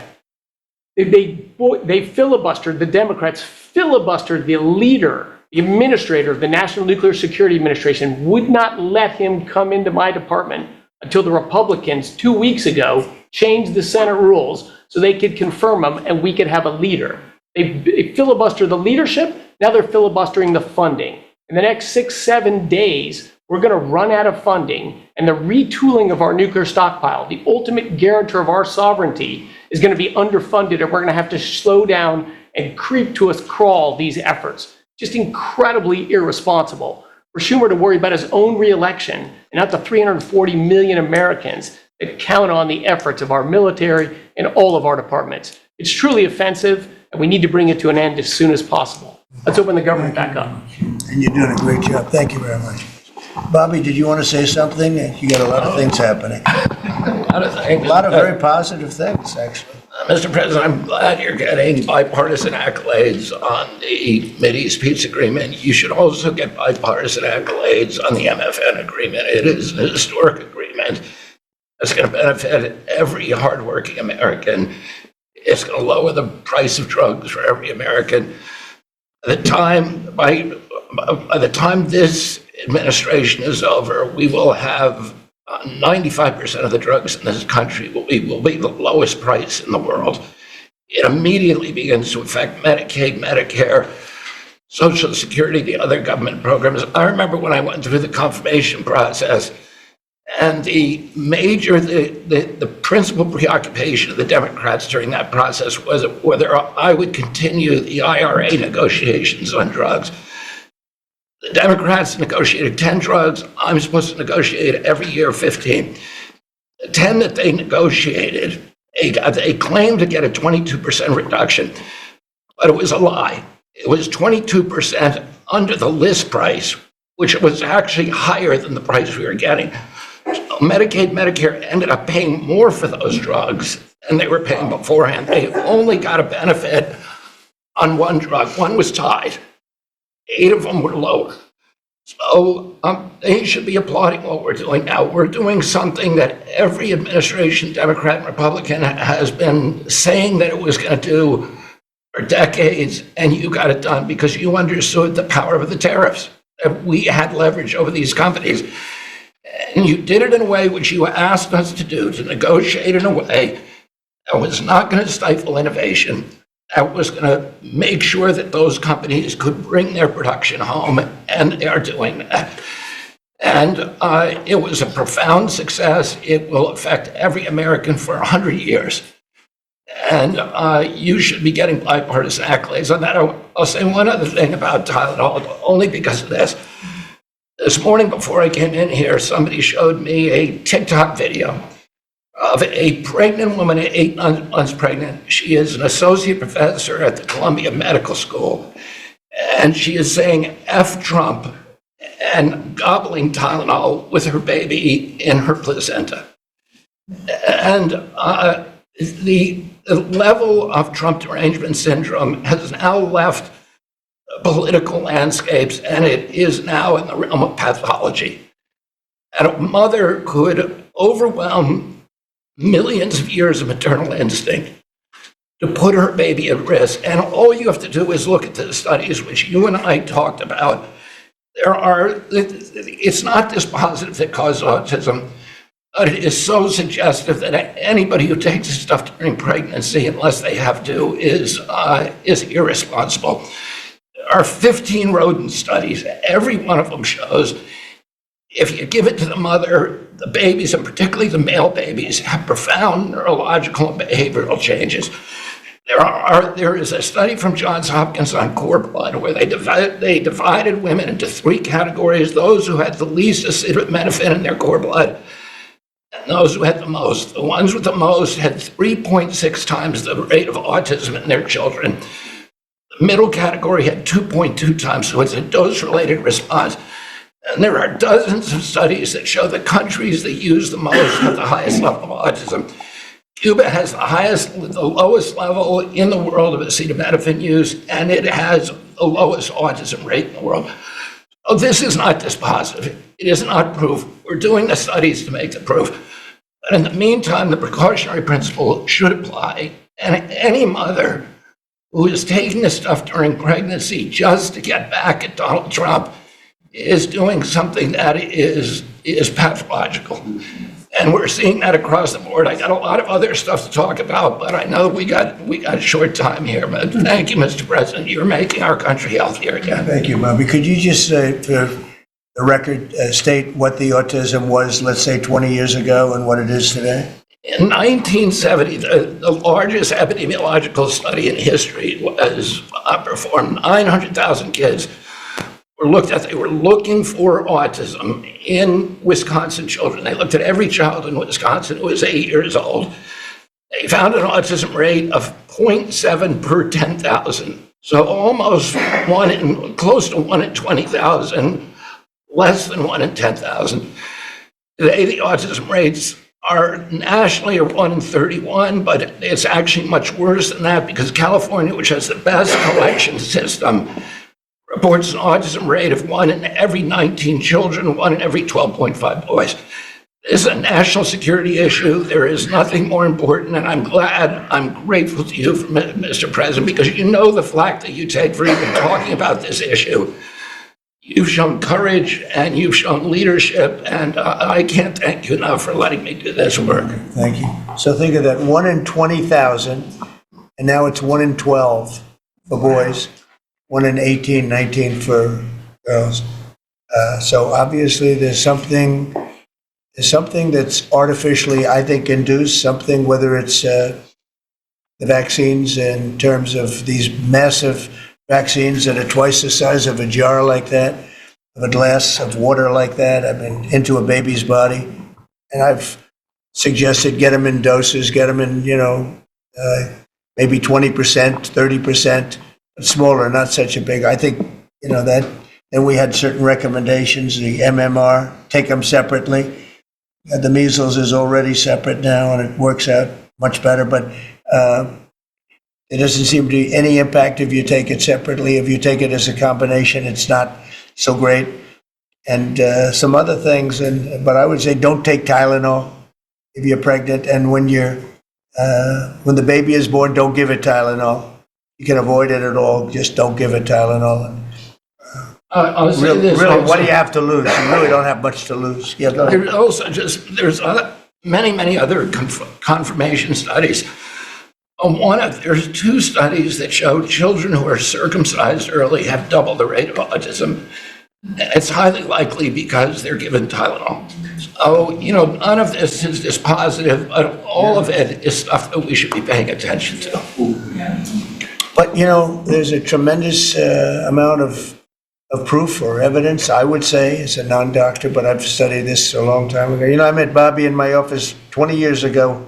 We were talking about the same thing 20 years ago.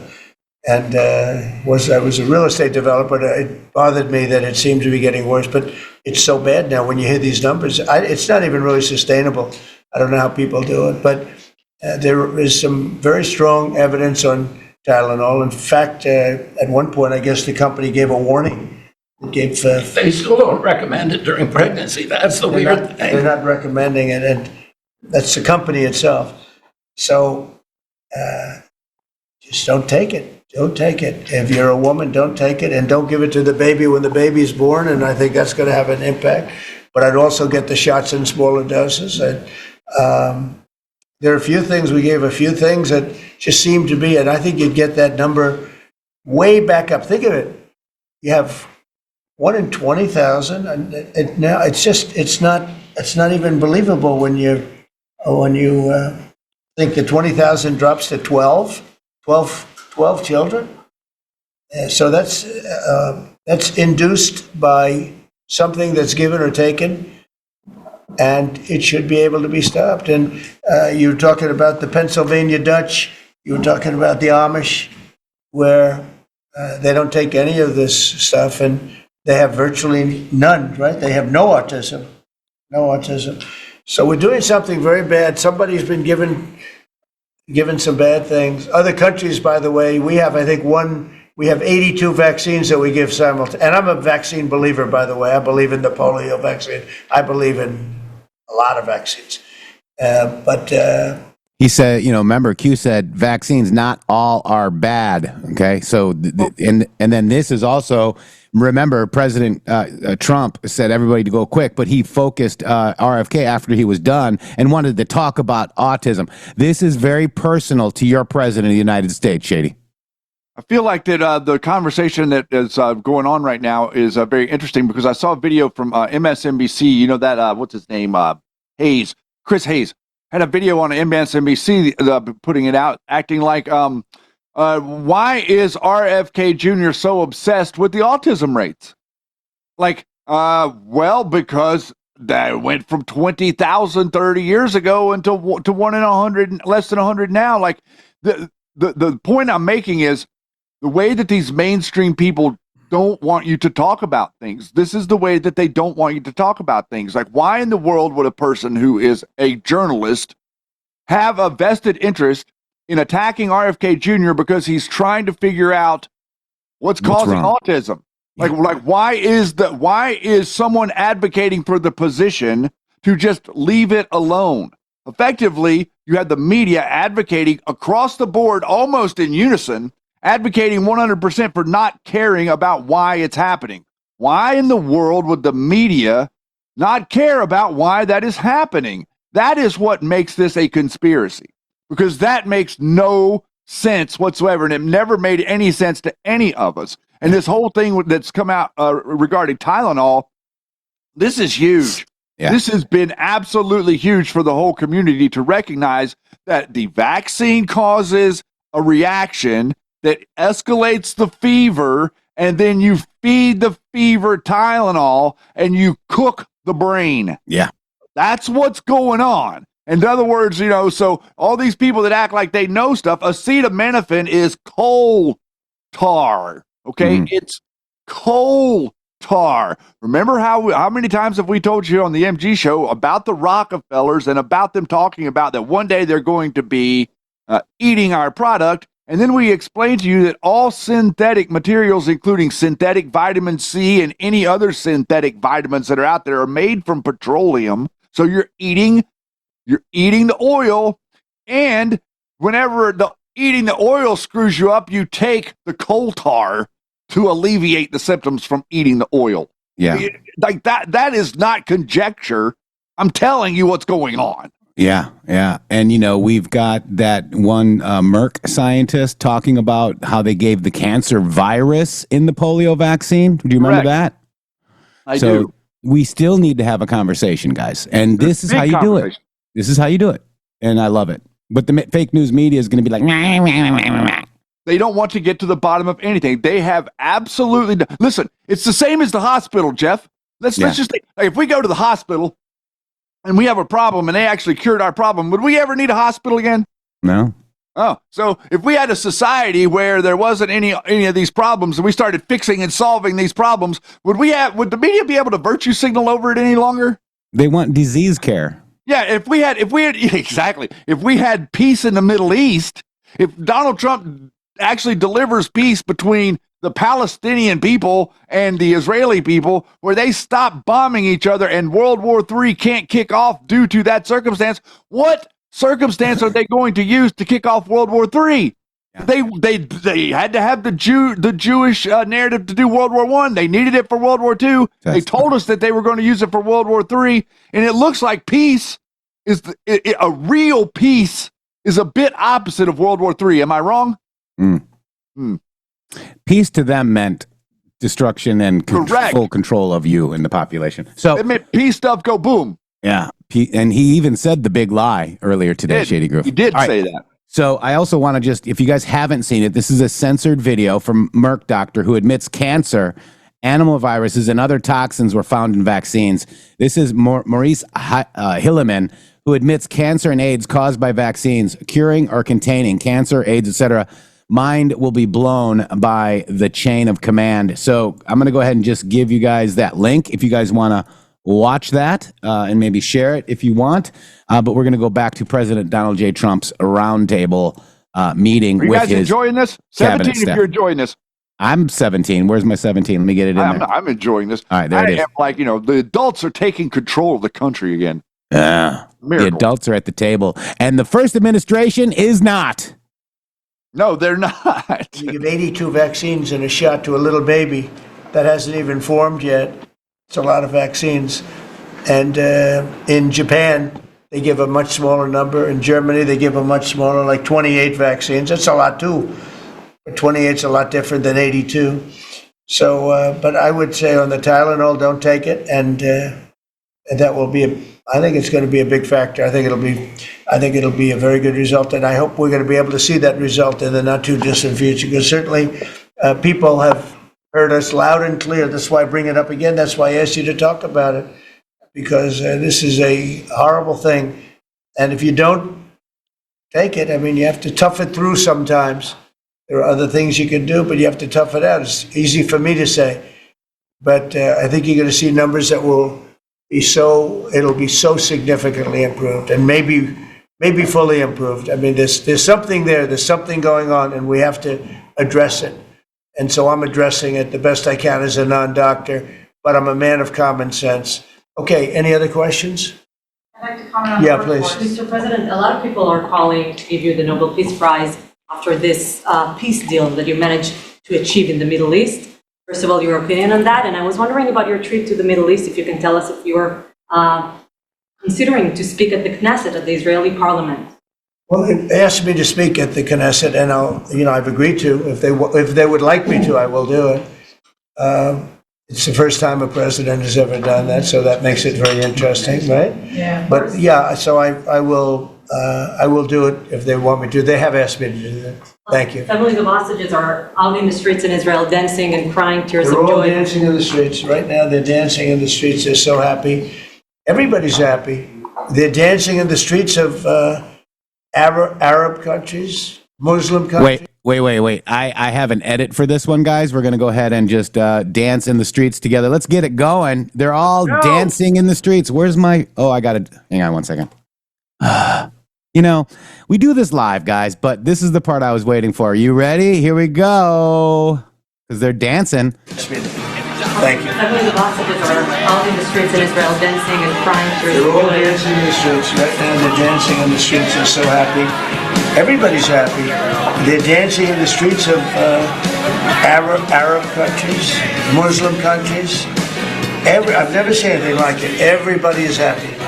It's been really amazing. Thank you. I just had to do that edit, Shady Grove. Nice. Good. All right, so we got that. And we got that, and we're going back to President Donald J. Trump. This is amazing, guys. I think it's almost done. I've never seen anything like it. Everybody is happy. It's been really amazing. Thank you.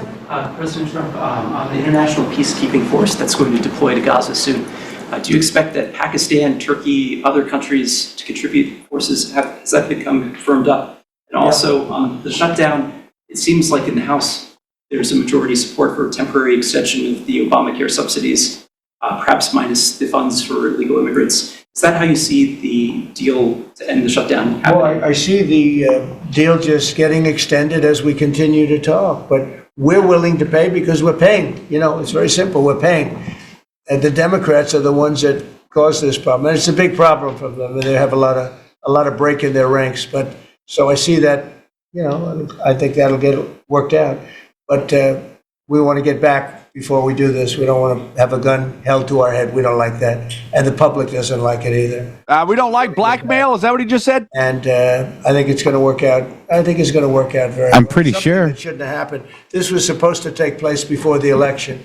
This was supposed to take place on September 28th before the election. We shouldn't even be talking about this right now. This is actually something that shouldn't have even happened. Yeah, please. Mr. President, looking ahead, what guarantees Hamas disarms and that Israel doesn't resume bombing once the hostages Well, the first thing we're doing is getting our hostages back. Okay? And that's what people wanted more than anything else. They wanted these hostages back that have lived in hell like nobody has ever even dreamt possible. And after that, we'll see. But they've agreed to things, and I think it's going to move along pretty well. But what is phase two? When Well, does I'm it- not going to talk about that because you sort of know what phase two is, but there will be disarming, there will be pullbacks, there will be a lot of things that are happening. You know, I gave you a whole list of 22 different things that will take place. And I think it'll take place, and I think you're going to end up with peace in the Middle East. But we have to get our hostages back. And we weren't going to do it at the end, we're going to do it at the beginning. We said we want them at the beginning. We're not doing it. You know, we got the hostages back. We did, as a group with Steve and Jared and Marco and me and all of us. We got the hostages back. We got many of them back. Many, unfortunately, were dead. But we got many back that are now living with their families, with their parents in many cases, and with their husbands, families, wives. Many of them, they celebrate all over. They're the ones that are celebrating the loudest. They're all over. There are a lot of them that we got out.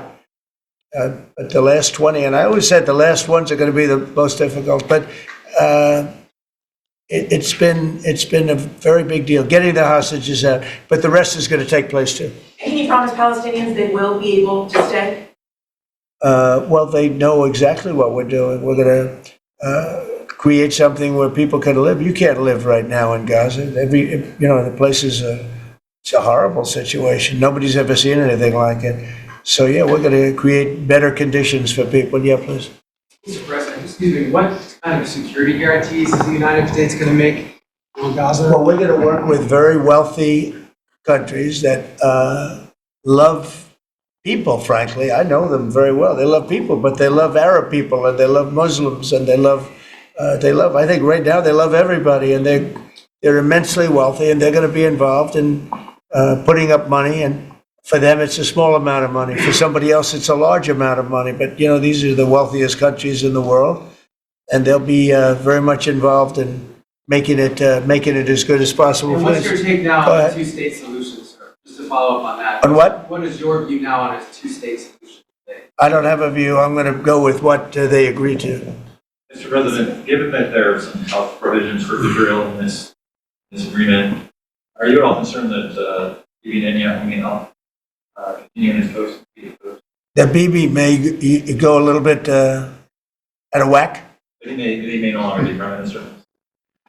Look, that's politics. It could be. I don't know. I think he's very popular right now. He's much more popular today than he was 5 days ago, I can tell you. Right now, I think maybe people shouldn't run against him. 5 days ago, it might not have been a bad idea. No, Bibi's this has been a very good thing. I don't think he did it for that reason, okay? But I think just looking as an analyst would look at this, I think Bibi should be very popular right now. Yeah, please. What will happen if Hamas says that it cannot locate or is not able to find all of the deceased hostage bodies within the Well, we'll have to see. I think that's going to be, it's largely been answered. We know where most of them are. Actually, the bodies are a bigger problem because some of the bodies are going to be a little bit hard to find. It's a terrible thing to discuss even, but you understand, we're all people, we're grown-ups, we understand life. Nobody can understand this stuff because this could have taken place, but we have the hostages for the most part, and so I don't think it's going to be overly big. The situation with the bodies, they say 28. Some are going to be a little bit hard to find, but we're going to do the best we can. Yeah, please, behind you. Yeah, behind you. Please. Thank you, sir.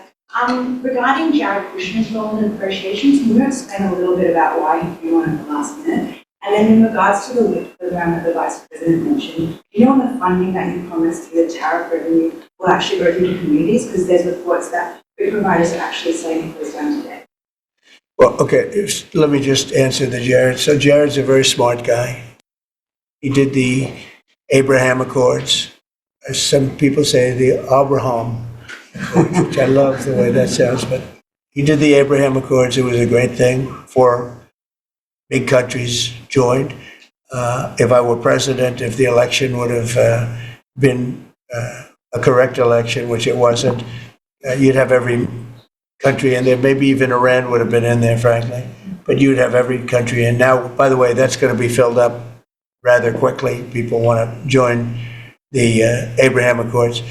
And I put Jared there because he's a very smart person, and he knows the region, knows the people, knows a lot of the players. And the combination of him and Steve Witkoff and Marco and Cooper, who is, as I hear, has been fantastic, and others that were involved. JD was very much involved. I mean, we had a very smart group of people working. We had a lot of different players, different countries, and very diverse countries, very different from each other. They had certain things in common, but they had a lot of things, mostly things that were not at all common to their countries. So we had a very smart group of people. These are high IQ people. Okay, I talk about how many low IQ people we have in our government. We got some real low ones, but some shockingly low. We can export some if anybody wants any. That's what we want. I like high IQ people. Yeah. Mr. President, thank you. Can I ask you about the China? You're meeting with President Xi. The Chinese have now set to put in new export controls on rare earth minerals, and they've stopped buying soybeans from the U.S. What are you hoping to get out of that meeting now with President Xi? Well, we'll see. I mean, I just heard this a little while ago before we came in, so I haven't been briefed on it. The export. I mean, look, we have the ultimate export. We have import, and we have export. We import from China massive amounts, and maybe we'll have to stop doing that. But I don't know exactly what it is. Neither do you. Neither does anybody. It's a little bit soon. I just heard about it.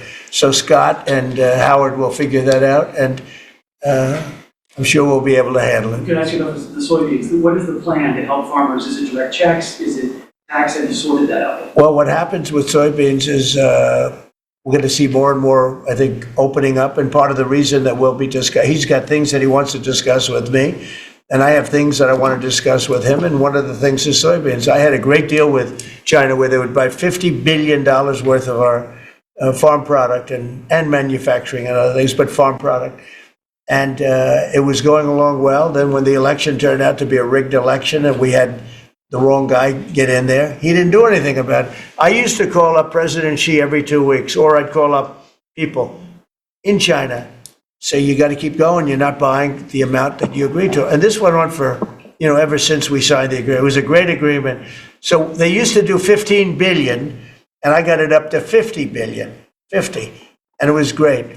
Then when Biden got in, they just never adhered to the agreement, and nobody in Biden's group, as you can imagine, did anything about it. So it just sat there for 4 years, and they didn't adhere to the agreement. And it's hard to go back after 4 years of nobody calling them, but I used to call them every 2 weeks. I'd say, you're a little low, or I appreciate it. Oftentimes I'd say, thank you very much. You are totally adhering to the agreement. But we had an agreement, they would buy $50 billion worth of our product, mostly farm product. And remember I said to the farmers, buy larger tractors and more land. And that's exactly what happened. They did well. But we do suffer. I'd like you to discuss that maybe for a second, Brooke. Sure. Very quickly, by the way. Yes, sir. But would you just talk about how Biden let us down? Biden, every single thing, every problem the farmer has is because Biden didn't do anything for 4 years. Go ahead. No, I think that's right. This president has been unequivocal in his support of the farmers. First of all, in term one, we worked on it so hard and opened up markets, but especially this term. But here's what everyone has to understand. The farm economy is in a very uncertain time, but that isn't because of the current trade negotiations, although certainly the China part is part of that.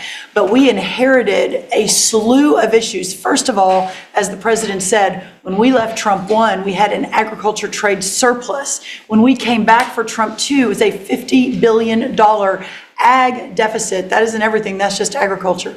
The second part is the cost of inputs for our farmers increased on average between 30 and 38%, but that includes fertilizer, it includes fuel, it includes interest rates, it includes labor. All of this came about under Joe Biden, a 47% increase in the cost of labor that now Secretary Chavez-DeRimmer and Noem and I are working on. Fuel, is coming down. Thank you. Interest rates, thankfully, are coming down. A 73% increase in interest rates for our farmers. They couldn't get loans to make sure that they could move forward. So that's all really, really important. And I think we have to realize what the president's commitment is this, that we are moving into an era of rural prosperity, of a golden age for our farmers in rural America. The trade renegotiations and the trade realignment that Jameson and Scott and Howard have led with the president's leadership is unlike anything that's happened in the history of our country. And those that will benefit the most are the original Americans, our farmers and our ranchers. The president has committed, if we need a bridge, he has talked about that to get us from the Biden years to the new Trump era. That's what we're working on every day. We've got to get the government reopened so that we can move forward on that. And once we do, we'll be able to move out a significant program to help our farmers. Long term, we have to change this hamster wheel of government. We've got to ensure that the farmers have the market to sell, and it's a national security issue and onshoring a lot of the food as well. So, sir, thank you. Thank you, everybody. I think that's enough. Thank you, Press. Thank you, Press. Let's go. Thank you, guys. The country is doing very well. Thank you very much, everybody. Thank you, Press. Let's go. Get on out of here. Kick them to the curb. They're asking stupid questions. Our country is doing amazing. This government shutdown is in day 9. That was President Trump's hosting the cabinet meeting October 9th, 2025.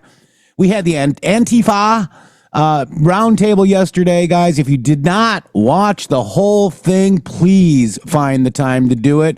All of your local stations and Fox News and the rest did not show you the in its entirety. They cut away. They especially cut away in the stuff that we did in the first hour. We mapped out these people long ago with the help of Capital Research and others, and we went a little bit deeper because Q was actually pointing to that. But none of your Q influencers have they don't know how to decode bloodlines, follow the bloodlines. Q asked us to do that. We did it. Nobody else did. Q asked us that foreign and domestic billionaires, okay, they're activated. They all have foundations and institutes for a reason. Stupid. And they're focusing on these little foundations here and there. We have found the head of the snake right here on the MG show. I am very proud that we stuck to our guns during this information war that the 5G warfarers are actually waging upon you to sow chaos and doubt into your minds. Patrick Byrne yesterday saying that Rick Grinnell is compromised. These people have no clue. They are flailing. By the way, Patrick Byrne is a self-admitted alleged FBI patsy, guys. Like, he set up allegedly Hillary Clinton, and he worked for Peter Strzok and Comey. So if you believe those guys, and who was a good friend of Comey, I'll give you 3 stars in general if you can figure it out. But this show is cutting edge, Shady. This show is absolutely cutting edge because we're focusing on the priority of Donald Trump. And we're focusing on his priority every day, and we're trying to relay the message that he's trying to communicate to the people from him, because as soon as he speaks, everybody else intentionally misunderstands him and then starts the process of twisting his words and acting like he said this or he meant that or he did this or he's doing this, and conflate, and trying to confuse the hell out of everybody. The reason that the government is shut down is because we got the big, beautiful bill passed. And what people don't realize, and a lot of the people, including people like Elon Musk, by the way, what he doesn't realize is what it was that was in that bill. What he doesn't realize is how the big, beautiful bill makes 2025 the last year of government systemic corruption.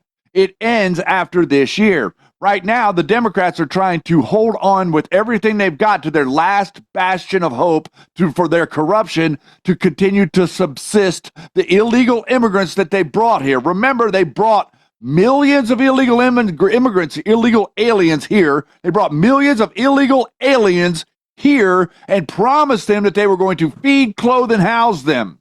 So the moment that they don't feed, clothe, and house them, then the Democrat Party's got a big damn internal issue. This is why you're seeing absolute chaos within the Democrat Party, because a lot of the younger people of the Democrat Party don't realize that they've made these promises to all these illegals, much less that all these illegals are here, much less is the Democrats really, their only goal is to sustain the illegal vote that they've already brought here, because they will start to lose in these city districts if they don't have the illegals and the gang members. If the gang members are locked up and the illegals are back home, the Democrats can't win an election. That's the problem. One second. Oh, we lost Jeff. So, to wrap back around and also mention the big, beautiful bill and what that's going to do to eliminate all of the government corruption in the future. The government will one day come back on. The government will one day function again, but the government is going to be a lot leaner, a lot meaner, and a lot less intrusive into your life whenever it comes back on. This could last a while. I'm not exactly sure what to predict with this, because initially I was thinking, oh, they're going to realize within a couple of days that this is not serving them. But now they've perpetuated it past that point. So all of a sudden, I feel like Schumer and company are stuck in a situation that they cannot get out of. Yeah. And guys, sorry about that. I had a phone call, Shady. So, yeah, you know what happens when you're taking care of your mom, actually taking care of your mom, right, Shady? Yeah, you're doing great. Doing an amazing job. And, I want to just thank you guys very much for coming today as well. Thank you very much. I did post the Antifa Round Table. It's on YouTube under the White House, if you guys understand YouTube, or it's on my timeline, or it's on White House timeline on X. So make sure you definitely get to watch that, guys. And it's important. Maybe we'll pick out some more things that we found with it as well. But this is the most historic 100 hours, this is the most historic presidential leadership what other president, Shady, is talking about this stuff? None. Who's talking about? Yeah.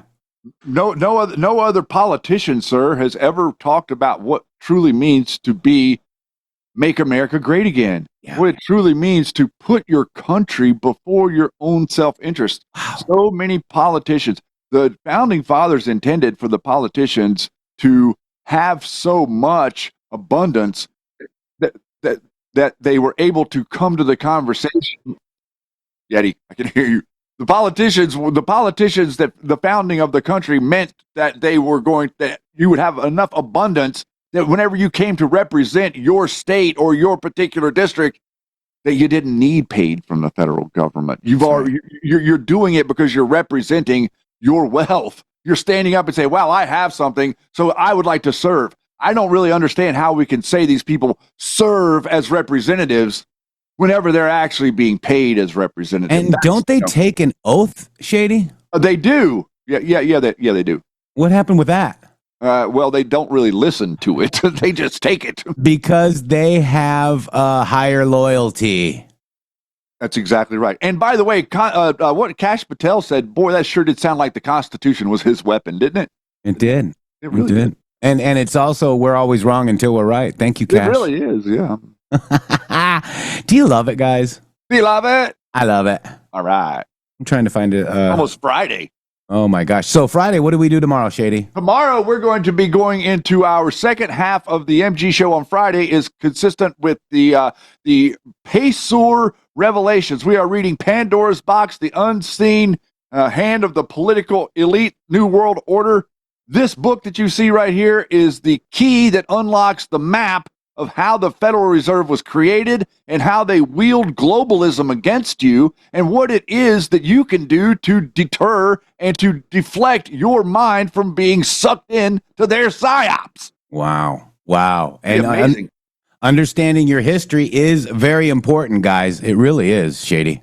It really is, because people think crazy things like that the Constitution gives you things. Yeah. No. Constitution doesn't give you things. The Constitution protects you from being attacked by the government. That's what the Constitution gives you. Yeah. Wow, guys. I'm trying to find But they got it all backwards, Jeff. Now they got it all backwards. Now they think that the Constitution is there so that they can use it to bang you over the head. You see? Yeah. It's not there to serve you. It's there so that we can. And then whenever you talk about it, they tell you it's trash and it's an old relic and it should be thrown in the dustbin unless they need it to attack you with. That's right. And I want you all to just make sure that you're okay and you know that you can talk. Okay. You can talk to your neighbors. You can talk. It's okay to talk now. All right. It is okay the mind control is lifting over America. People are starting to see it. And, you know, we used to talk all the time. Now we don't. But it's time to talk. Shady Grove, thank you very much for today. Cram, thank you. Godspeed, Patriots. All that donated today to the show. We really appreciate you. Wow, Shady. God bless each and every one of you for standing up. And yes, Jeff, you're right. You can talk. And you can also talk people off the Candace Owens ledge if you want to. Oh, it was easy for me. It was easy for me, too. I've been easily able, with the information that I've presented here, to utilize that information to talk people off the Candace Owens ledge. So you can do it, too. Yeah. I mean, you know, and the guy's like, oh, I bought her book, too. I'm like, well, you know, it's all about Jews and dreams and there's no sauce. And I think she's slighted because she's not part of TPUSA. She screwed that up, didn't she? She really did. And then look at her husband. Parlor. Yeah, we got something to say. We got you. She is bonkers, says DQ. She is. She's batshit crazy. There it is. Love you guys. Yeti, thank you. Yeah, Shady, thank you. We'll see you guys tomorrow. Tomorrow is Friday. It sure is. Godspeed, everyone. Thank you.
Isn't it amazing? And we have families, ladies and gentlemen, who live together, sometimes even work together, sometimes play together, but have never talked to each other. In the 19th century, the phenomenon was termed Masonic apoplexy. Today, ladies and gentlemen, it is called zombieism.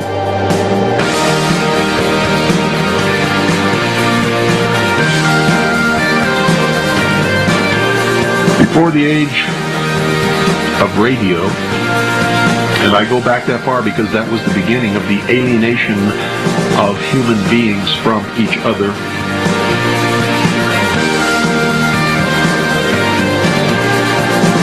People talked to each other, they spoke to each other, they communicated their feelings, they loved.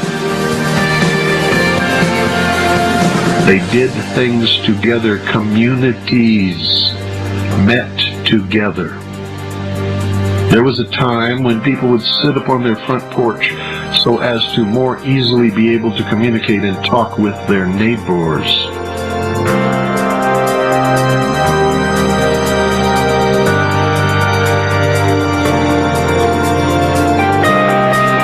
someone came to visit, they did not turn on a radio or a television set. They sat in the parlor and talked to each other.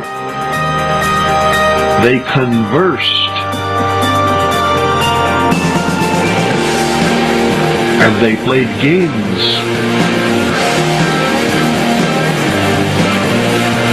And they expressed humanity.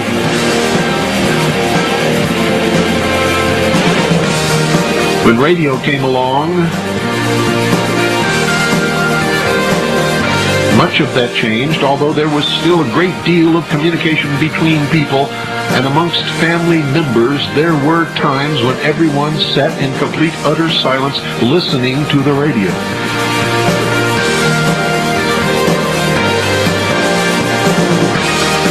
And then came television.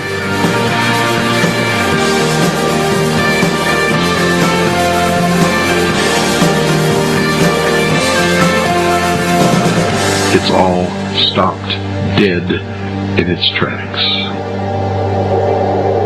Get out there and talk. And real quick, I'm going to go ahead and do this as well while we got it. Guys, you know, it's amazing. Let's be clear. Cryptocurrency is no longer emerging. It's here. And let's and this latest move cements that in reality, in the biggest way yet, Trump Media Group just inked a massive deal of $6.4 billion with Crypto.com, the world's top crypto platform. They're teaming up to scoop up $6.4 billion in CRO, the powerhouse token that fuels fast, low-fee DeFi staking rewards and real-world perks like cash back in your spends to launch America's first CRO treasury. When it's done, it will be a new company, and this new company will be the biggest CRO holder out there, guys. You want in on the action? Head on over to Crypto.com today and grab some CRO, and let's make crypto great again. And that's it for today. www.mg.show. Boom.